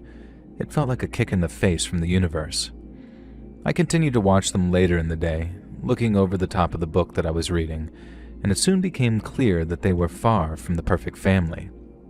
For one thing, the mother and father barely spoke to each other. All I could hear was the dad constantly yelling at the two kids, a boy and a girl, and he kept saying things like, "The Johnsons do not conduct themselves like this," and "The Johnsons help each other," and "The Johnsons don't act like brats." The name wasn't actually the Johnsons, I forget what they actually called themselves, it was something similar though, and it started to give me a headache, hearing him yell at his kids in his high-pitched, nasally voice, and it kind of amused me though, to see how the kids just entirely ignored him. They acted as if he wasn't even there, and occasionally, when he'd really raise his voice, they might glance in his direction or even laugh at him, but for the most part, they just sort of chased each other around. They only seemed interested in hurling insults at each other, these two weird little kids. Now, they must have been about 8 to 10 months old, but some of the crude things that they were yelling were way too inappropriate to share here on YouTube, and the worse their insults to each other were, the angrier their dad got. Meanwhile, the mom of the Johnson family sat on some portable sunning chair, the one thing that she'd removed from the car by herself, and just sort of watched. When the day started to get really hot, I kind of just was shocked and a little embarrassed to notice that she'd started sunbathing without a top on. The dad seemed to notice this too and saw that I was looking, and it stressed him even further. Now, I could tell that he wanted to say something to me, but he also wouldn't let himself. Now, for my part, I was in a bad mood and wanted to pick a fight, so I refused to be intimidated or move. And besides, in the language of the schoolyard, I was here first. And I started doubting whether I wanted to get into a fight with the Johnsons, though. The father got increasingly angry with his kids, speaking to them in a way that I'd never even heard a parent speak to their children before. And at one point, he grabbed the son's arm and yanked it so hard that I was certain that the son would react. He did react, but not in the pained and hurt way that I expected. Instead, he just called his dad some slur and ran off chasing his sister again. And the entire family was utterly and horrifyingly obnoxious. Well, I'd first thought the universe was taunting me by showing me what I could have had with Erin. Now I thought it was saving me by, well, showing me what I could have had with Erin. Childish, but I was directing my anger at her towards this awful family, sitting there just scowling at them while nursing my beer. Eventually, it became overcast and the mom got dressed again. The family built a campfire in their designated fire pit, the one benefit to the place I'd chosen to set up camp. I watched as the horrible children ran around it, getting dangerously close to the fire. Dad Johnson kept shrieking at them, threatening to beat them. The mom kept stealing looks at me and offering me little smiles, even a flirty wink. Now, I knew I should have turned my chair away or gone off to do something else, but I was being an idiot. I was also kind of enjoying how angry this father was getting and reveling in my role in it. I'd circled back around to the kind of drunk where you're happy to pick a fight and don't care who it's with. Only a few beers deep, but enough to be a dick. Now, this is probably one of the reasons Erin kicked me out. You could tell the father wanted to say something to me too, and I was kind of disappointed when the evening ended and he hadn't, and I was forced inside my tent by a chill wind that had whipped up. Now, I went inside my tent to read by flashlight and had to listen to the screaming awful children and the screaming awful father for what felt like forever. Now, eventually I realized that I'd drifted off to sleep and the campsite was silent. I needed to pee badly, so I crawled out of my tent and made an excursion into the outskirts of the woods. By the time the Johnsons' tent was silent, there was no sign of any disruption or trouble. I went back into my tent, suddenly freezing cold, and tried to go back to sleep. Now, shortly after, though, I heard yelling from the direction of that horrible family. I rolled my eyes, figuring that we were back to bad behavior again, but I quickly realized that the yelling and screaming had taken on a different tone. The mother and daughter both seemed to be screaming at each other about something that the daughter had done, and I don't know whether they were talking about the father or the son, but I'm sure that I'd heard the mother yell something like, "What did you do to him?" That one sentence made my blood run cold. I tried to summon up some of the bravado that I'd felt earlier so I could drag myself out of my tent and go over there to see if they needed any help. Then I heard a crack and a slap, and some more screaming, and decided that yeah, maybe it was probably best if I stayed put. I did have some cell reception though, so I placed a quick call to the cops to inform them that, that terrible family camping next to me might literally be killing each other right now. Now, helpfully, this dispatch put me through to an officer who informed me that the campsite was outside the local police jurisdiction, so I could call the park ranger for any non-emergency issues. I tried to explain that I was pretty sure that they might be hurting each other, but I guess something about my slurred words or delivery caused them to doubt me. Now, meanwhile, I tried to reconnect the painfully slow 4G to Google the number for the park ranger, and on the next tent over, the Johnsons seemed to be shrieking at each other again, and one of the male voices had joined in that fray. I couldn't tell if it was the son or the father with how high-pitched and shrill the father could get. I don't know for sure, but taking into account the things that they were screaming at each other about, I'm almost certain that one of the kids had either killed the father or killed the other sibling. At least the mom seemed to think so, and was screaming at them about getting out of here and making things right. I know I was a total coward by hiding in my tent, but I cannot stress just how intimidating and horrifying this family had become. To this day, I've never met people like it, so I kind of just continued trying to call the park ranger while pretending I wasn't actually there. Eventually, it became too hard to ignore, though. The screaming died down, and through the wall of my tent, I could see what looked like flames starting to glow. Now, I was pretty certain that it wasn't the campfire either. That was it, and enough was enough. Time to insert myself into that situation. And so I dragged myself to the door of my tent and began to unzip it. I was going pretty slow, trying to delay the inevitable, and that's when I glanced up and saw the family's 4x4 light up and start gunning right towards me. And holy God, they were going to run me down and crush me, it seemed, and I would be absolutely obliterated by their vehicle. I managed to tear that tent open and throw myself out of the path of their vehicle just in time, and everything I'd brought camping got churned up under the wheels of this now speeding vehicle, and I watched in horror as the Johnsons, whichever members were alive anyway, went barreling off in their vehicle. I'm still furious at myself that I wasn't able to memorize their license plate. I called 911 again, and this time they took me seriously when I told them someone had tried to kill me. The cops showed up shortly after, by which time I managed to put the fire out that those Johnsons had left behind. Literally, and the blaze that I'd seen through my tent had been their tent on fire. It wasn't as serious as it looked, and I managed to extinguish it with just a few water bottles and dirt, and as I doused it though, I was almost certain that I'd seen a body in the smoldering wreckage, although whether son Johnson or father Johnson I wasn't sure. I didn't see a body though, so instead I was left to dwell on the sickening sight of that 4x4 speeding towards me in the darkness. I was extremely lucky that the driver, the mom I assumed, switched the headlights to a low beam. If they had been off entirely, then I might not have noticed that the vehicle was headed straight towards me other than sound. If they'd been full, then they might have blinded me. I run all the different variations over in my head whenever I think about it. It's the closest I ever come to dying by far. I'm not ashamed to admit that even 5 years later, I'm still in therapy over this, and it's the sight of that car charging towards me that I always end up coming back to.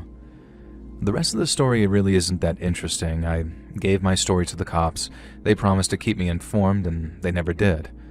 I have no idea if any member of that family died that night, and I do know that they would have happily killed me if I hadn't dodged out of the way at the final second, though.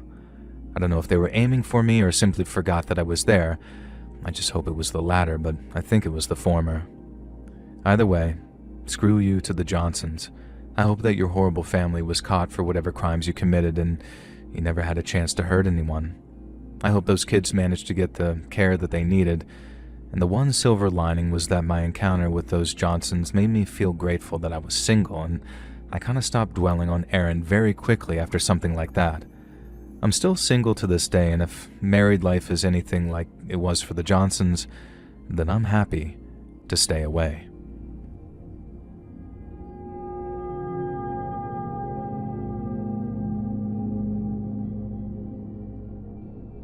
So I have this absolutely weird quick story from a time when I went camping alone. I guess it's not the most safe thing that you can do, but I did it a lot and still do. And this one event caused me to take a little break from camping by myself though, and it still creeps me out to think about it. So I was off the beaten track on a trail that I'd plotted myself out in the Adirondacks. I'd hung out in this area a few times, just reading and chilling, and not for a couple of years though. Now this time, I was 2 days into the 3-day trek that it would take to reach my usual camping spot. Now on the way, I saw some pretty odd things. Specifically, I saw a bunch of trees filled with holes. Now okay, you might say to yourself, some hunters have been using them for target practice. That's what I thought too, at first anyway. It wasn't really a hunting area, but that wouldn't have stopped some local kids from coming out here and firing harmlessly into the trees for fun. When I examined the holes more closely, though, they didn't look like bullet holes. There was no splintering and not much breakage in the bark around them. It looked like they'd been drilled. Now, I remember watching a YouTube documentary about a farm in Canada that makes maple syrup, and it reminded me of how trees get tapped for that. Now, I'm pretty sure that these weren't syrup-dispensing trees, though, or even maples at all. They did leak sap, but it was normal, stinking tree sap that had dried in a few of the holes. Now, the further I went in towards my planned camping spot, the more trees that I found with the holes drilled in them, and I was super confused. Was this some kind of woodpecker, or maybe a creature? Now, the deeper into the woods I got, the fresher the holes seemed to be as well. Some of them were still leaking the sap, and they absolutely stunk. I have no idea what kind of trees I was encountering. I really wasn't all that into nature or like a nature buff or anything, but they absolutely stank of, well, how do I really describe it? You know the scent when you've just mowed the lawn, but you leave the cuttings out a bit too long and they start to sort of smell bad and maybe even weird? And then you throw some wet bark in there and maybe some food leftovers and make compost. That's kind of what it smelled like, but maybe more tangy. Certainly nothing like delicious maple syrup. Now, against my better judgment, I put my finger against the sap and licked a tiny dab from my fingertip. And it was freaking gross. Nobody would be tapping this to eat it, I imagine. Well, I was proven wrong as I made my way through the trees some more and saw the man. He was drilling a tree with what looked like a handle-operated hand drill. He hadn't seen me, so I crouched down and watched him from behind a trunk. The guy was drilling into the tree and then sucking the sap directly from it. After he'd inhaled a bunch of that sap, he'd throw his head back and make this disgusting lip-smacking sound. I felt kind of sick, knowing how plant-like the sap tasted. If the guy hadn't been wearing clothes and using a human drill, I would have thought that I'd encountered a Sasquatch or something like that. He was huge. He was tall, hairy, and he was sucking on a tree. That ain't normal human behavior, bro. And so you can imagine why I wanted to just sneak away and avoid interacting with this guy, right? Well, screw my life, I suppose, because I tried to sneak away very stealthily and covert and immediately stepped on a stick. And it cracked like a freaking bomb blast in that silent forest. Now, straight away, I heard the sound of thundering footsteps and turned just in time to see this tree sucker charging right at me.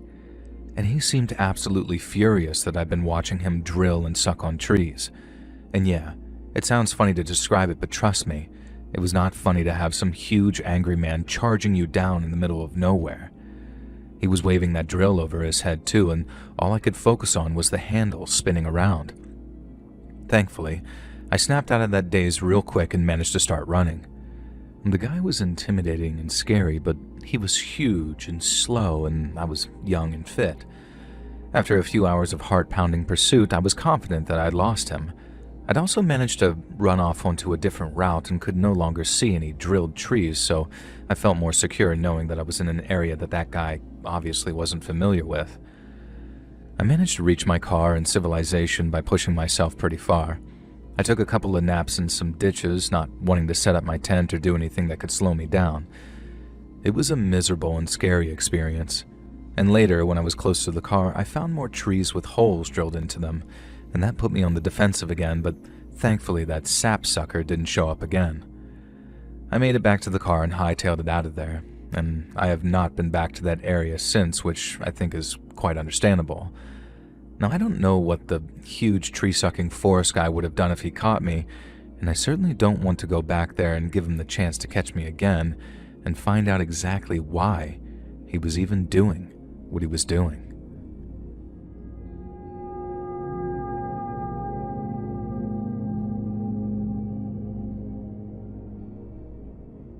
If you go camping off the beaten trail in a bunch of places in America, but especially the Appalachian Trail, you're guaranteed to find some very weird things. Now, I have a whole catalog of strange sights I've seen, either in groups or by myself, but nothing beats the time that I stumbled across an entire set of dining furniture rotting away in the absolute middle of nowhere. Now, when I say the middle of nowhere, I absolutely mean it. This wasn't somewhere that it was feasible to dump your trash. This table and 6 chairs must have been carried for days through the woods, as far as I could tell, and it would have taken a bunch of people to carry it here, and that's why it was so strange and unsettling. And the chairs were actually set up around the table, as if it had been installed here as some kind of picnic spot. Only, this wasn't any actual trail or any location that would be nice to chill and hang out at. It was just sort of there, in the overgrowth. The wood was all wet and rotten, and insects and crap were swarmed all over it, and it was pretty disgusting, and naturally, a lover of the creepy and strange, I loved it.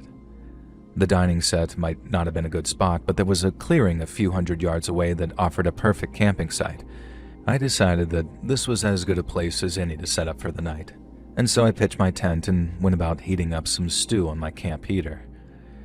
Now later that night, I was lying in the tent completely unable to sleep. I was just taking in the sounds of the forest and the chill vibes of being alone in nature. This was my favorite part of the whole experience, honestly. At least, usually it was. That night, though, I felt the hairs stand up on the back of my arms as I heard a number of footsteps coming through the forest. Not super close, maybe a few hundred yards away, and you can guess exactly what direction they were probably coming from. I waited for the sounds to die down, then all I could hear was the low murmur of talking. I unzipped the tent ever so slightly and crawled out.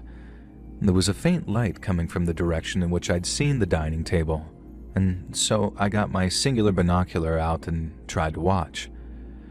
There were 3 younger men seated at that rotting dining table, and then one older guy who I swear to God even had an eye patch. The night was near silent, so I could hear snatches of their conversation, and it seemed like they were playing some type of card game at the table, but they were also talking about their kills. They were very clearly poachers because they were talking about shooting and stealing deer from some nearby private land. And then I heard one of them ask something about what they were going to do with the other body. As I listened in horror for some time, it became pretty clear, at least in my head, that these 4 men had killed another person and were planning on how to dispose of their body. From what I could tell, the man that they'd killed was some type of family member, and he had it coming, according to them at least. But they were discussing the best way to discard of that body. I tried to convince myself that I was wrong, that they were talking about an animal, but the more I listened, the more I was sure. And then I realized that I had a major problem. They had no idea that I was there, but if they found out, would they even hesitate in doing something bad to me as well? I had no idea what to do.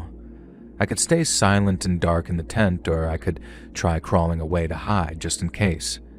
I knew running would be a mistake because they would almost certainly have firearms and knew the land way better than I did.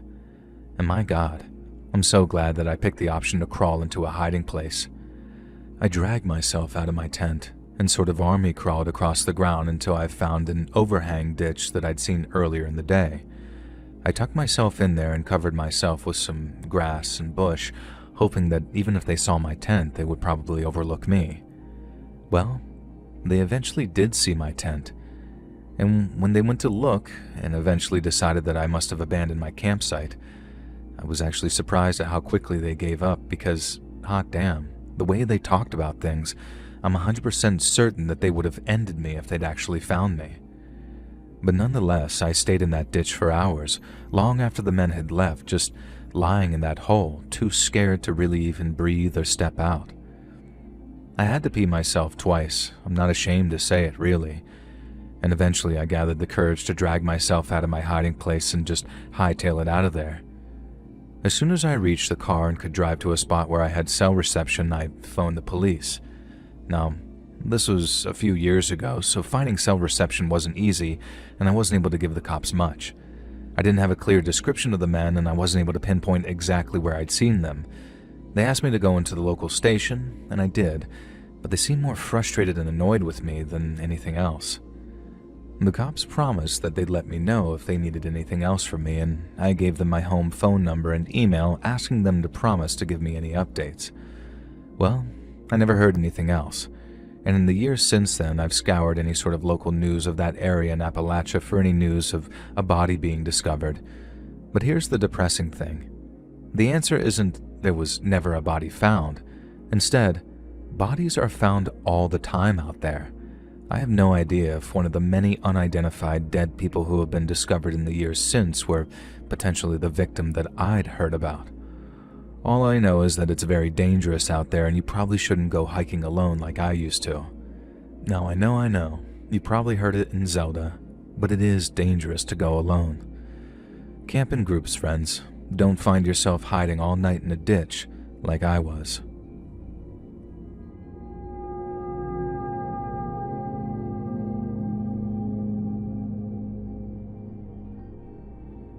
I'm a female listener in my early 20s.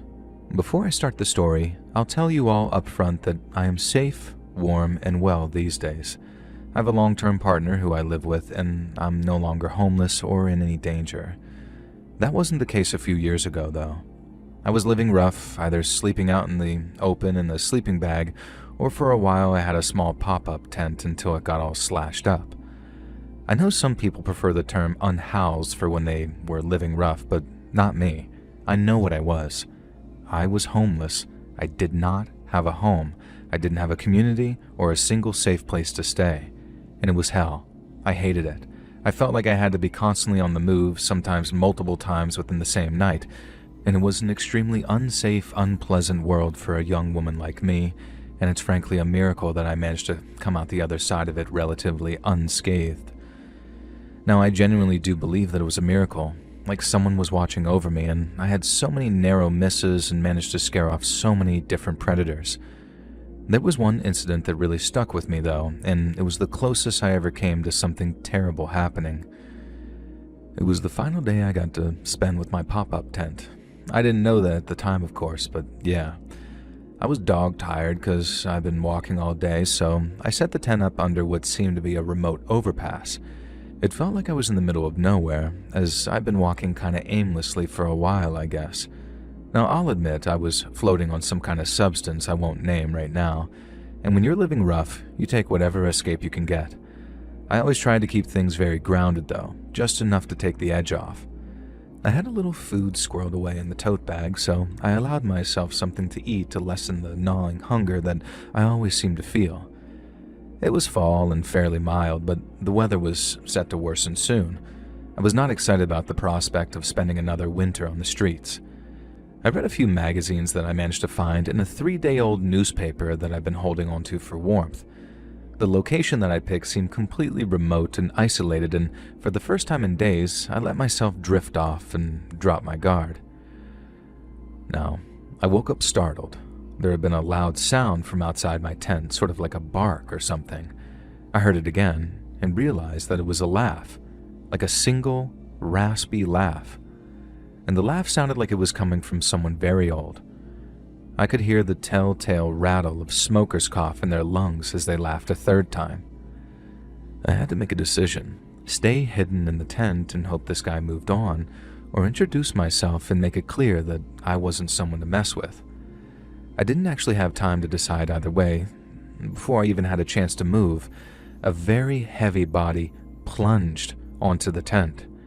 It was almost like he jumped on me from a height, and I'm pretty sure that's exactly what he did. It was almost like some type of wrestler move, except I'd soon discover that he was just some dirty old-ass man. Now, he managed to come ripping through my tent fabric with some kind of blade. Now, I picked up on the blade first and was immediately on high alert. A fat hand holding some kind of box cutter burst through the wall of the collapsed tent, flailing towards me. I kicked out and managed to catch him by surprise, so he actually dropped the knife, I think. Now, the first thing I did was grab it and cut the tent wall behind me so I could pull myself free from the fabric. I scrambled onto the cold, dirty ground and dragged myself to my feet. And that's when I saw him. This huge monster of an old man who'd apparently swan dived onto my tent while I was sleeping. He was absolutely filthy, and he stank of, well, you can only imagine what homeless people stink of. And the whole time he flailed and wriggled, he kept letting out this single rasping laugh, too. There was a single flickering light under the overpass, so I was able to see a few details about this man. His face was completely scarred, and his nose was kind of burned away like an addict's. He had a cleft lip and his tiny, evil little piggy eyes. When he actually saw me, as in he saw that the inhabitant of the tent was a young, small female, He managed to get to his feet very quick. He had this look on his face then, predatory but also wary. I guess he knew that a lone woman sleeping rough can be hella dangerous out of necessity, especially now that I'd already gotten hold of his knife.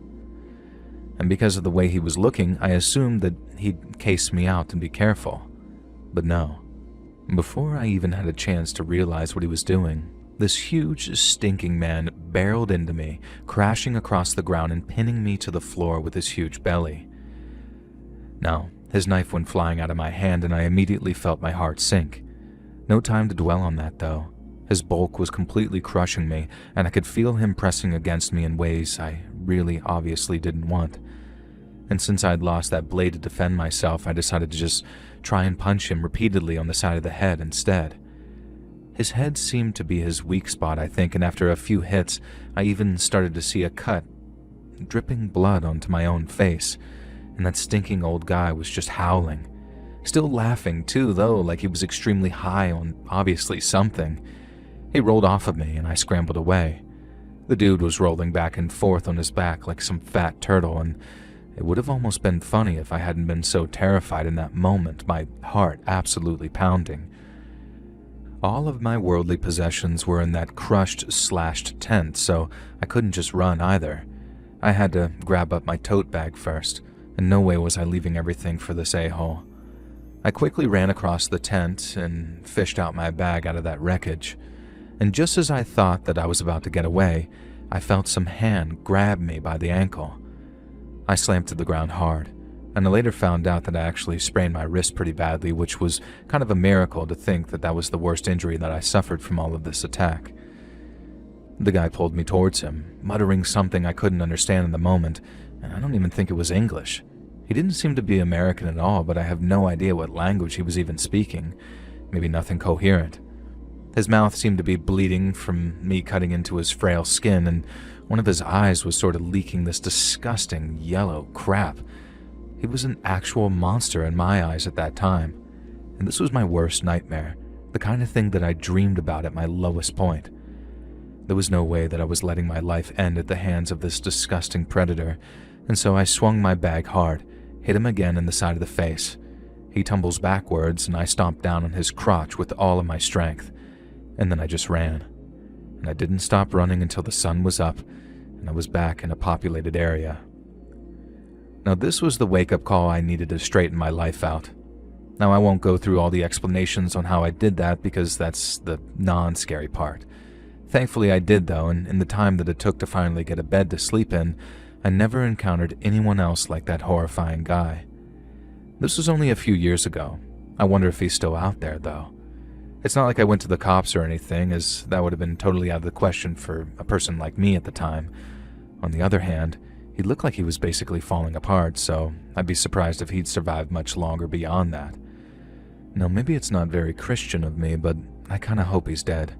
He was a monster who tried to suplex a sleeping woman and do God knows what, and I'm pretty sure he has nothing positive to offer the world. All he exists as now is the face that I see when I have the worst of my nightmares. Be careful if you're ever forced into homelessness, kids.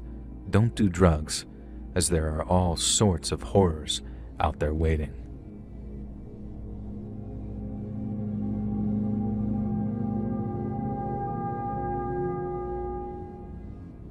A couple friends of mine listen to your podcast regularly and keep encouraging me to write into you with the story.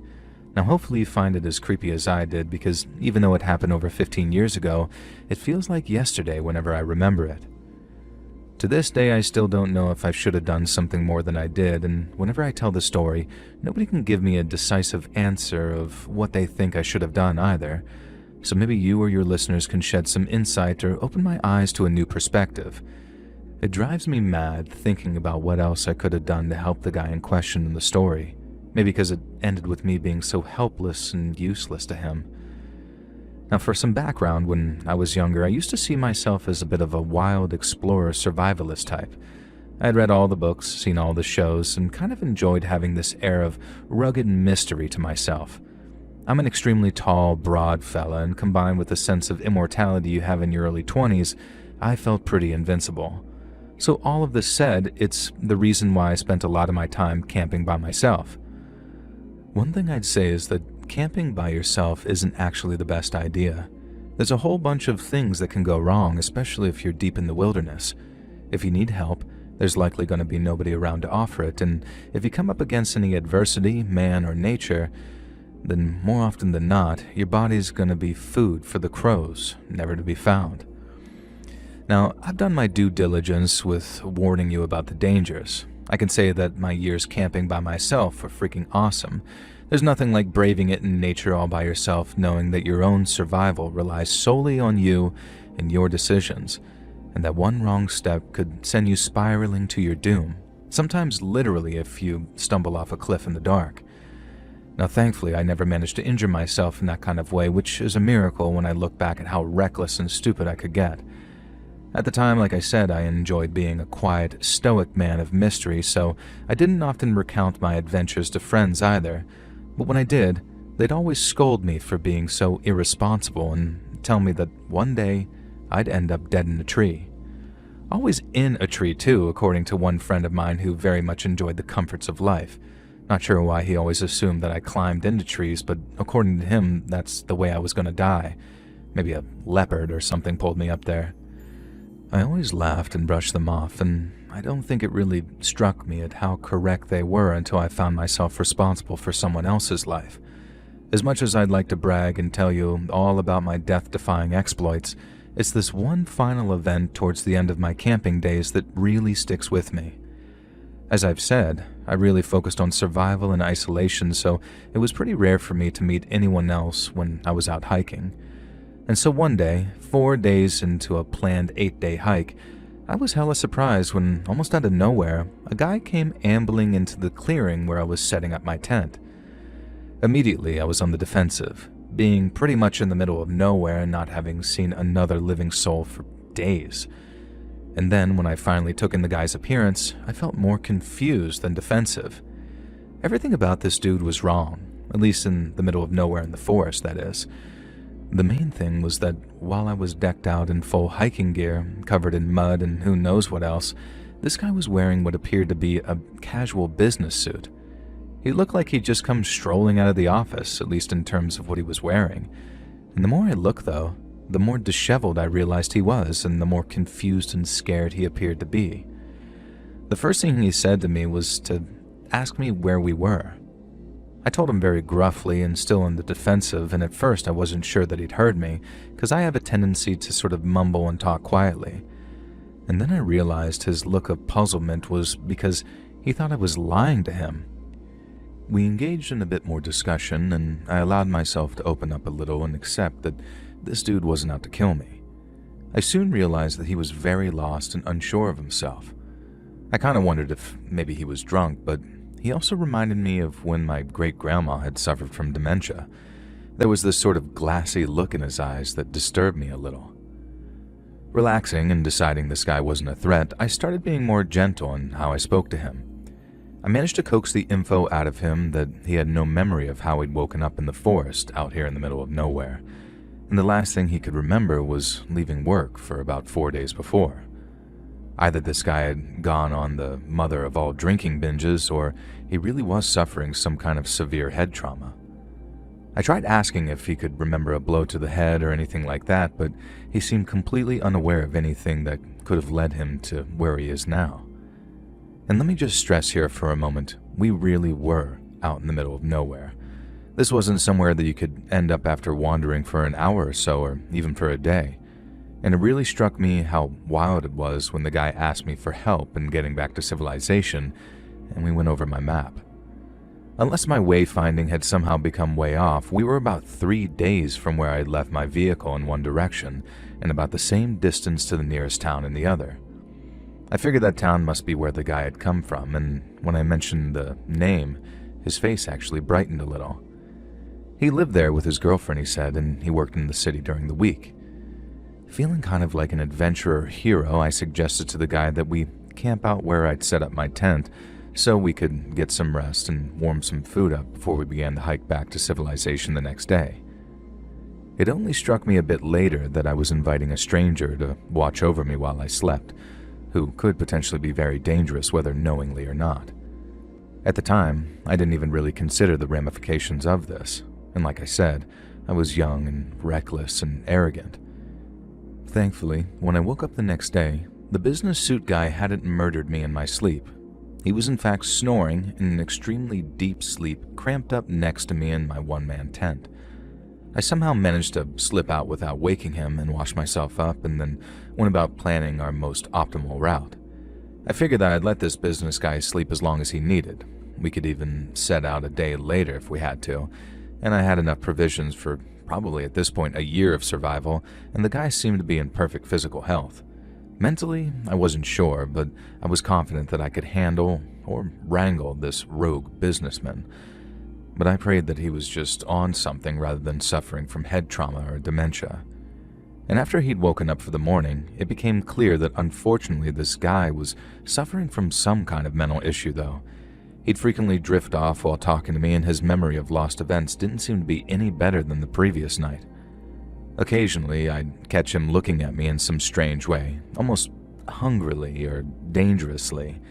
And now it's probably obvious that I'm a stubborn idiot at this point, but at the time I refused to accept that this guy could be anything less than legitimate. Hell, maybe I'm only remembering these predatory looks by thinking back on it, I'm not really sure. But either way, I was at least sensible enough to insist that we head towards civilization that day. I loaned this guy some of my spare hiking gear, so he was at least a little equipped for the wilderness. And now that he wasn't wearing a suit, he almost passed as someone who belonged out there with me. And at the very least, he didn't unsettle me every time I looked at him. And as we walked through the woods, I realized that he was a surprisingly competent hiker. Too competent, it felt, looking back on it, but again, that just could be the benefit of hindsight. And as we walked, picking our way over some pretty rough terrain, the guy started talking about some fairly weird stuff. One thing that really sticks out to me was that he kept asking me what my views were on morality, specifically if I believed in an afterlife and what did I think happened to us after we die, etc. Again, looking back, this was really unsettling for a meeting with a stranger out of nowhere under these certain circumstances. Now back then, I kind of was pretentious though, sort of a wannabe intellectual, so I treated his weird conversation topic with sincerity. I guess maybe some of it was adrenaline and denial as well. There wasn't much I could actually do about being stuck out there with a super weird guy, so the best survival tactic I had was denial and to just keep pressing on. This guy really shouldn't have been able to keep up with me if he really was an unprepared, mentally sick guy who found himself in a situation like this. I'm absolutely certain of that now. At the time, though, he managed to keep pace with me despite being a lot shorter and smaller than me, and I really pushed us both through our paces.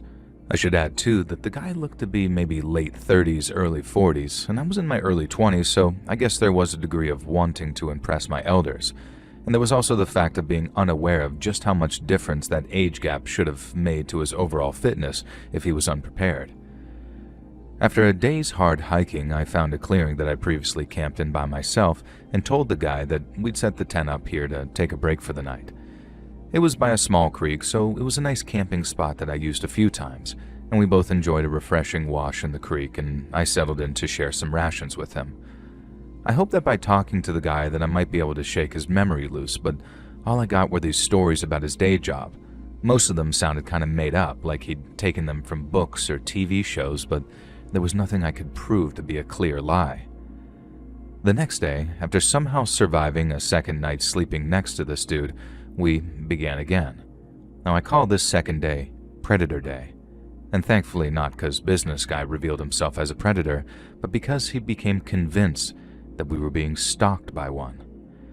Now, I'd like to add at this point that the reason I continue to call him business guy is that he never actually told me his name, and I was too much of a hothead to slow down and really ask. And it started within an hour of us going out for the day. The business guy grabbed my arm and slowed me down. At first, I got kind of defensive and thought, oh god, this is it. He's making his move. But I summoned my inner Zen and I asked him what was up. He acted like I was stupid for not realizing it, but clammed up like it was some big secret.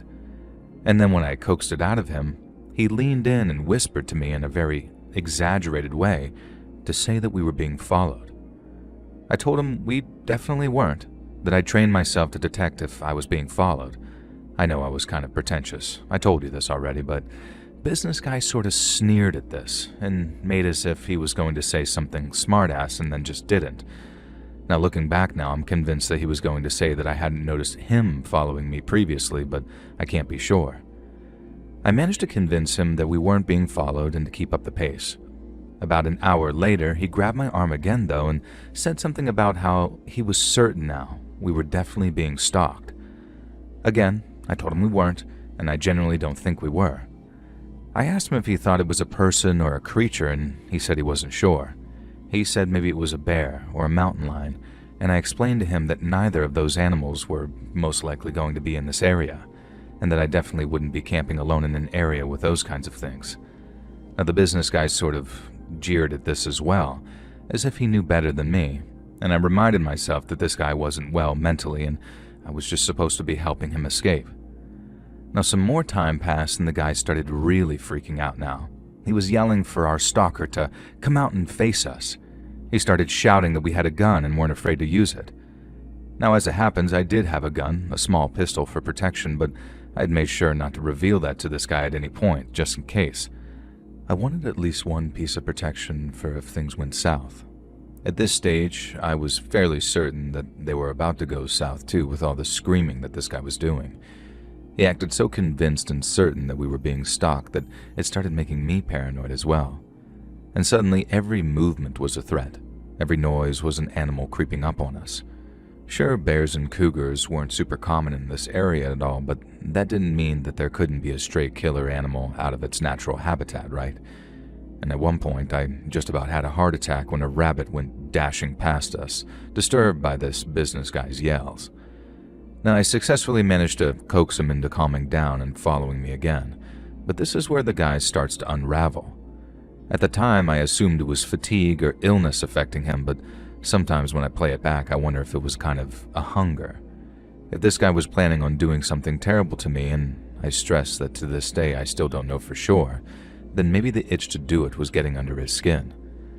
I don't know if maybe I was subconsciously thinking of this at the time, but I do remember that I pushed us real hard that day, and we continued hiking a while after the sun had gone down, which again is a really stupid thing to do, but at the time, I insisted that we'd be fine to hike by flashlight. I knew the area pretty well, and I also didn't want to stop while this business guy was still muttering about how we were being followed. Now, I'm fairly certain by the end of the day I was convinced that we were being followed too, even though I knew that that was impossible. Certainly, if we were being followed by an animal, it wouldn't have been able to stalk us unseen for an entire day. And finally, I allowed us to set up camp. And by my calculations, which were probably wrong looking back on it, we could reach my car by the next afternoon. I was feeling pretty pleased with myself at our progress. I was also still convincing myself that I'd saved this lost guy while ignoring all the red flags that I'd seen in retrospect. Or if not red flags, then at least pieces of evidence that proved things were entirely as they seemed at face value. I've retold this story countless times, and every time I do tell it, I remember something else I probably should have picked up on. And that night is where everything came to a head. We found a camping spot in the dark, as I said, which was a small miracle given how obscure the area was. My tent was one of those pop-out tents, so it wasn't hard to set up in the dark, and then go about setting up the portable camp heater that I'd been carting around. No campfires in unapproved areas, of course. At least I like to abide by the rules. And we sat around that heater for the third night, and I tried coaxing more memories or details out of this guy. And for the third night, he continued to insist that all he remembered was leaving work in the city and then waking up in the middle of the forest. Now by now, even back then, I was really starting to question this whole thing, given that this guy had managed to hike back with me just fine despite being allegedly unprepared. I figured that if he hadn't killed me after 3 nights, then he wasn't going to though, and he had some other reason for wanting me to guide him out of that forest. It felt safe to play along, is really what I'm trying to say. Now we were ready to go to bed to our tents when the men came bursting into the clearing with flashlights. One of them shouted at me to stay calm and that everything was going to be okay now. Meanwhile, a couple of other guys had grabbed the business guy and were now handcuffing him. I squinted against the light shining in my face trying to make out who these guys were. Now, the way they were acting, they seemed like they were FBI or some other kind of law enforcement agency. And I think they were wearing unmarked jackets though, or at least I couldn't see any identifying marks in the dark. The guy who'd spoken to me flashed a badge at me, which looked vaguely legitimate, but again, it was very hard to tell in the nighttime, and I also couldn't see specifically which agency the badge was associated with, although in later years I've identified it as being almost certainly FBI. Now, it was an absolute whirlwind. This one guy, an agent or whatever he might have been, was constantly telling me to stay calm and that I was safe, almost as if he was trying to distract my attention from whatever was going on with that business guy. I tried to look around the man blocking my view while shielding my gaze from the flashlight in my eyes, and it seemed like they were bundling that guy away through the trees, and it struck me later that business guy didn't even say a word or make a sound throughout the whole ordeal. I swear I can remember him grinning as they took him away, but again, I could just be adding that detail in my mind. Now eventually, it was just myself and two of the agents, including the one who repeatedly told me I was safe. I expected them to, I don't know, debrief me or something, at least explain the situation. But no, nothing. They literally told me that I was safe now, and that I had avoided a terrible fate, and then headed off into the trees. Now at the time, I was completely baffled. Of course, I didn't find out until later that I'd majorly miscalculated our entire route, so we were camping only about a half hour from the road. Finding this out later, it at least made sense how the men were able to locate and reach us, but it still left me with a few baffling and creepy questions. Who the hell was Business Guy, and why did he put on such a show of pretending to be a lost little sheep, if only to escort me back to my car? Was this the most elaborate carjacking ever? I don't know. And it also kills me not to know if the men who showed up were legitimate law enforcement or not. Either I got saved from some terrible fate or I handed Business Guy over to one. And over time, I've come to manage to convince myself that that guy had something awful planned for me. But that's only because the other possibility is probably too horrible to think about. What if I let a person in a genuine need get snatched up by God knows who? Now, I'm fairly certain that that guy was at least a bad player, though, because of a few things. One, that night after everything had died down and the men had left, I checked my pack for security. Now, I was horrified to discover that my gun, which I kept in a holster in a hidden compartment in the bag, was gone. The so-called law enforcement agents never went near my tent, so the gun could only have been taken by that business guy. And as I mentioned, I never told him about the gun. He must have been searching my belongings pretty thoroughly to find it. Secondly, I discovered that the small amount of money that I kept in the same pocket was also gone. Now, it was only about $100 or so, but enough to feel the sting at the time. And thirdly, when I reached the car the next morning, after finding I was much closer to the road than I thought, I made one final horrifying discovery. I have no proof that this was connected to the business guy in any way, but someone had slashed one of my tires. Thankfully only one, so I was able to replace it with a spare easily enough, but it was almost as if it had been done as a delaying tactic just in case. Maybe to give that guy the time to jump me or who knows what. Some of my friends are adamant that I encountered an unidentified serial killer of women who'd been operating near the area for a few years before I camped there. Now, this would explain why he was so sinister but didn't kill me, although it wouldn't explain what his plan or motive really was. Now, I genuinely have no idea, but the more years that passed, the more I'm certain that I narrowly avoided something terrible. I just can't decide if that fate would have been at the hands of the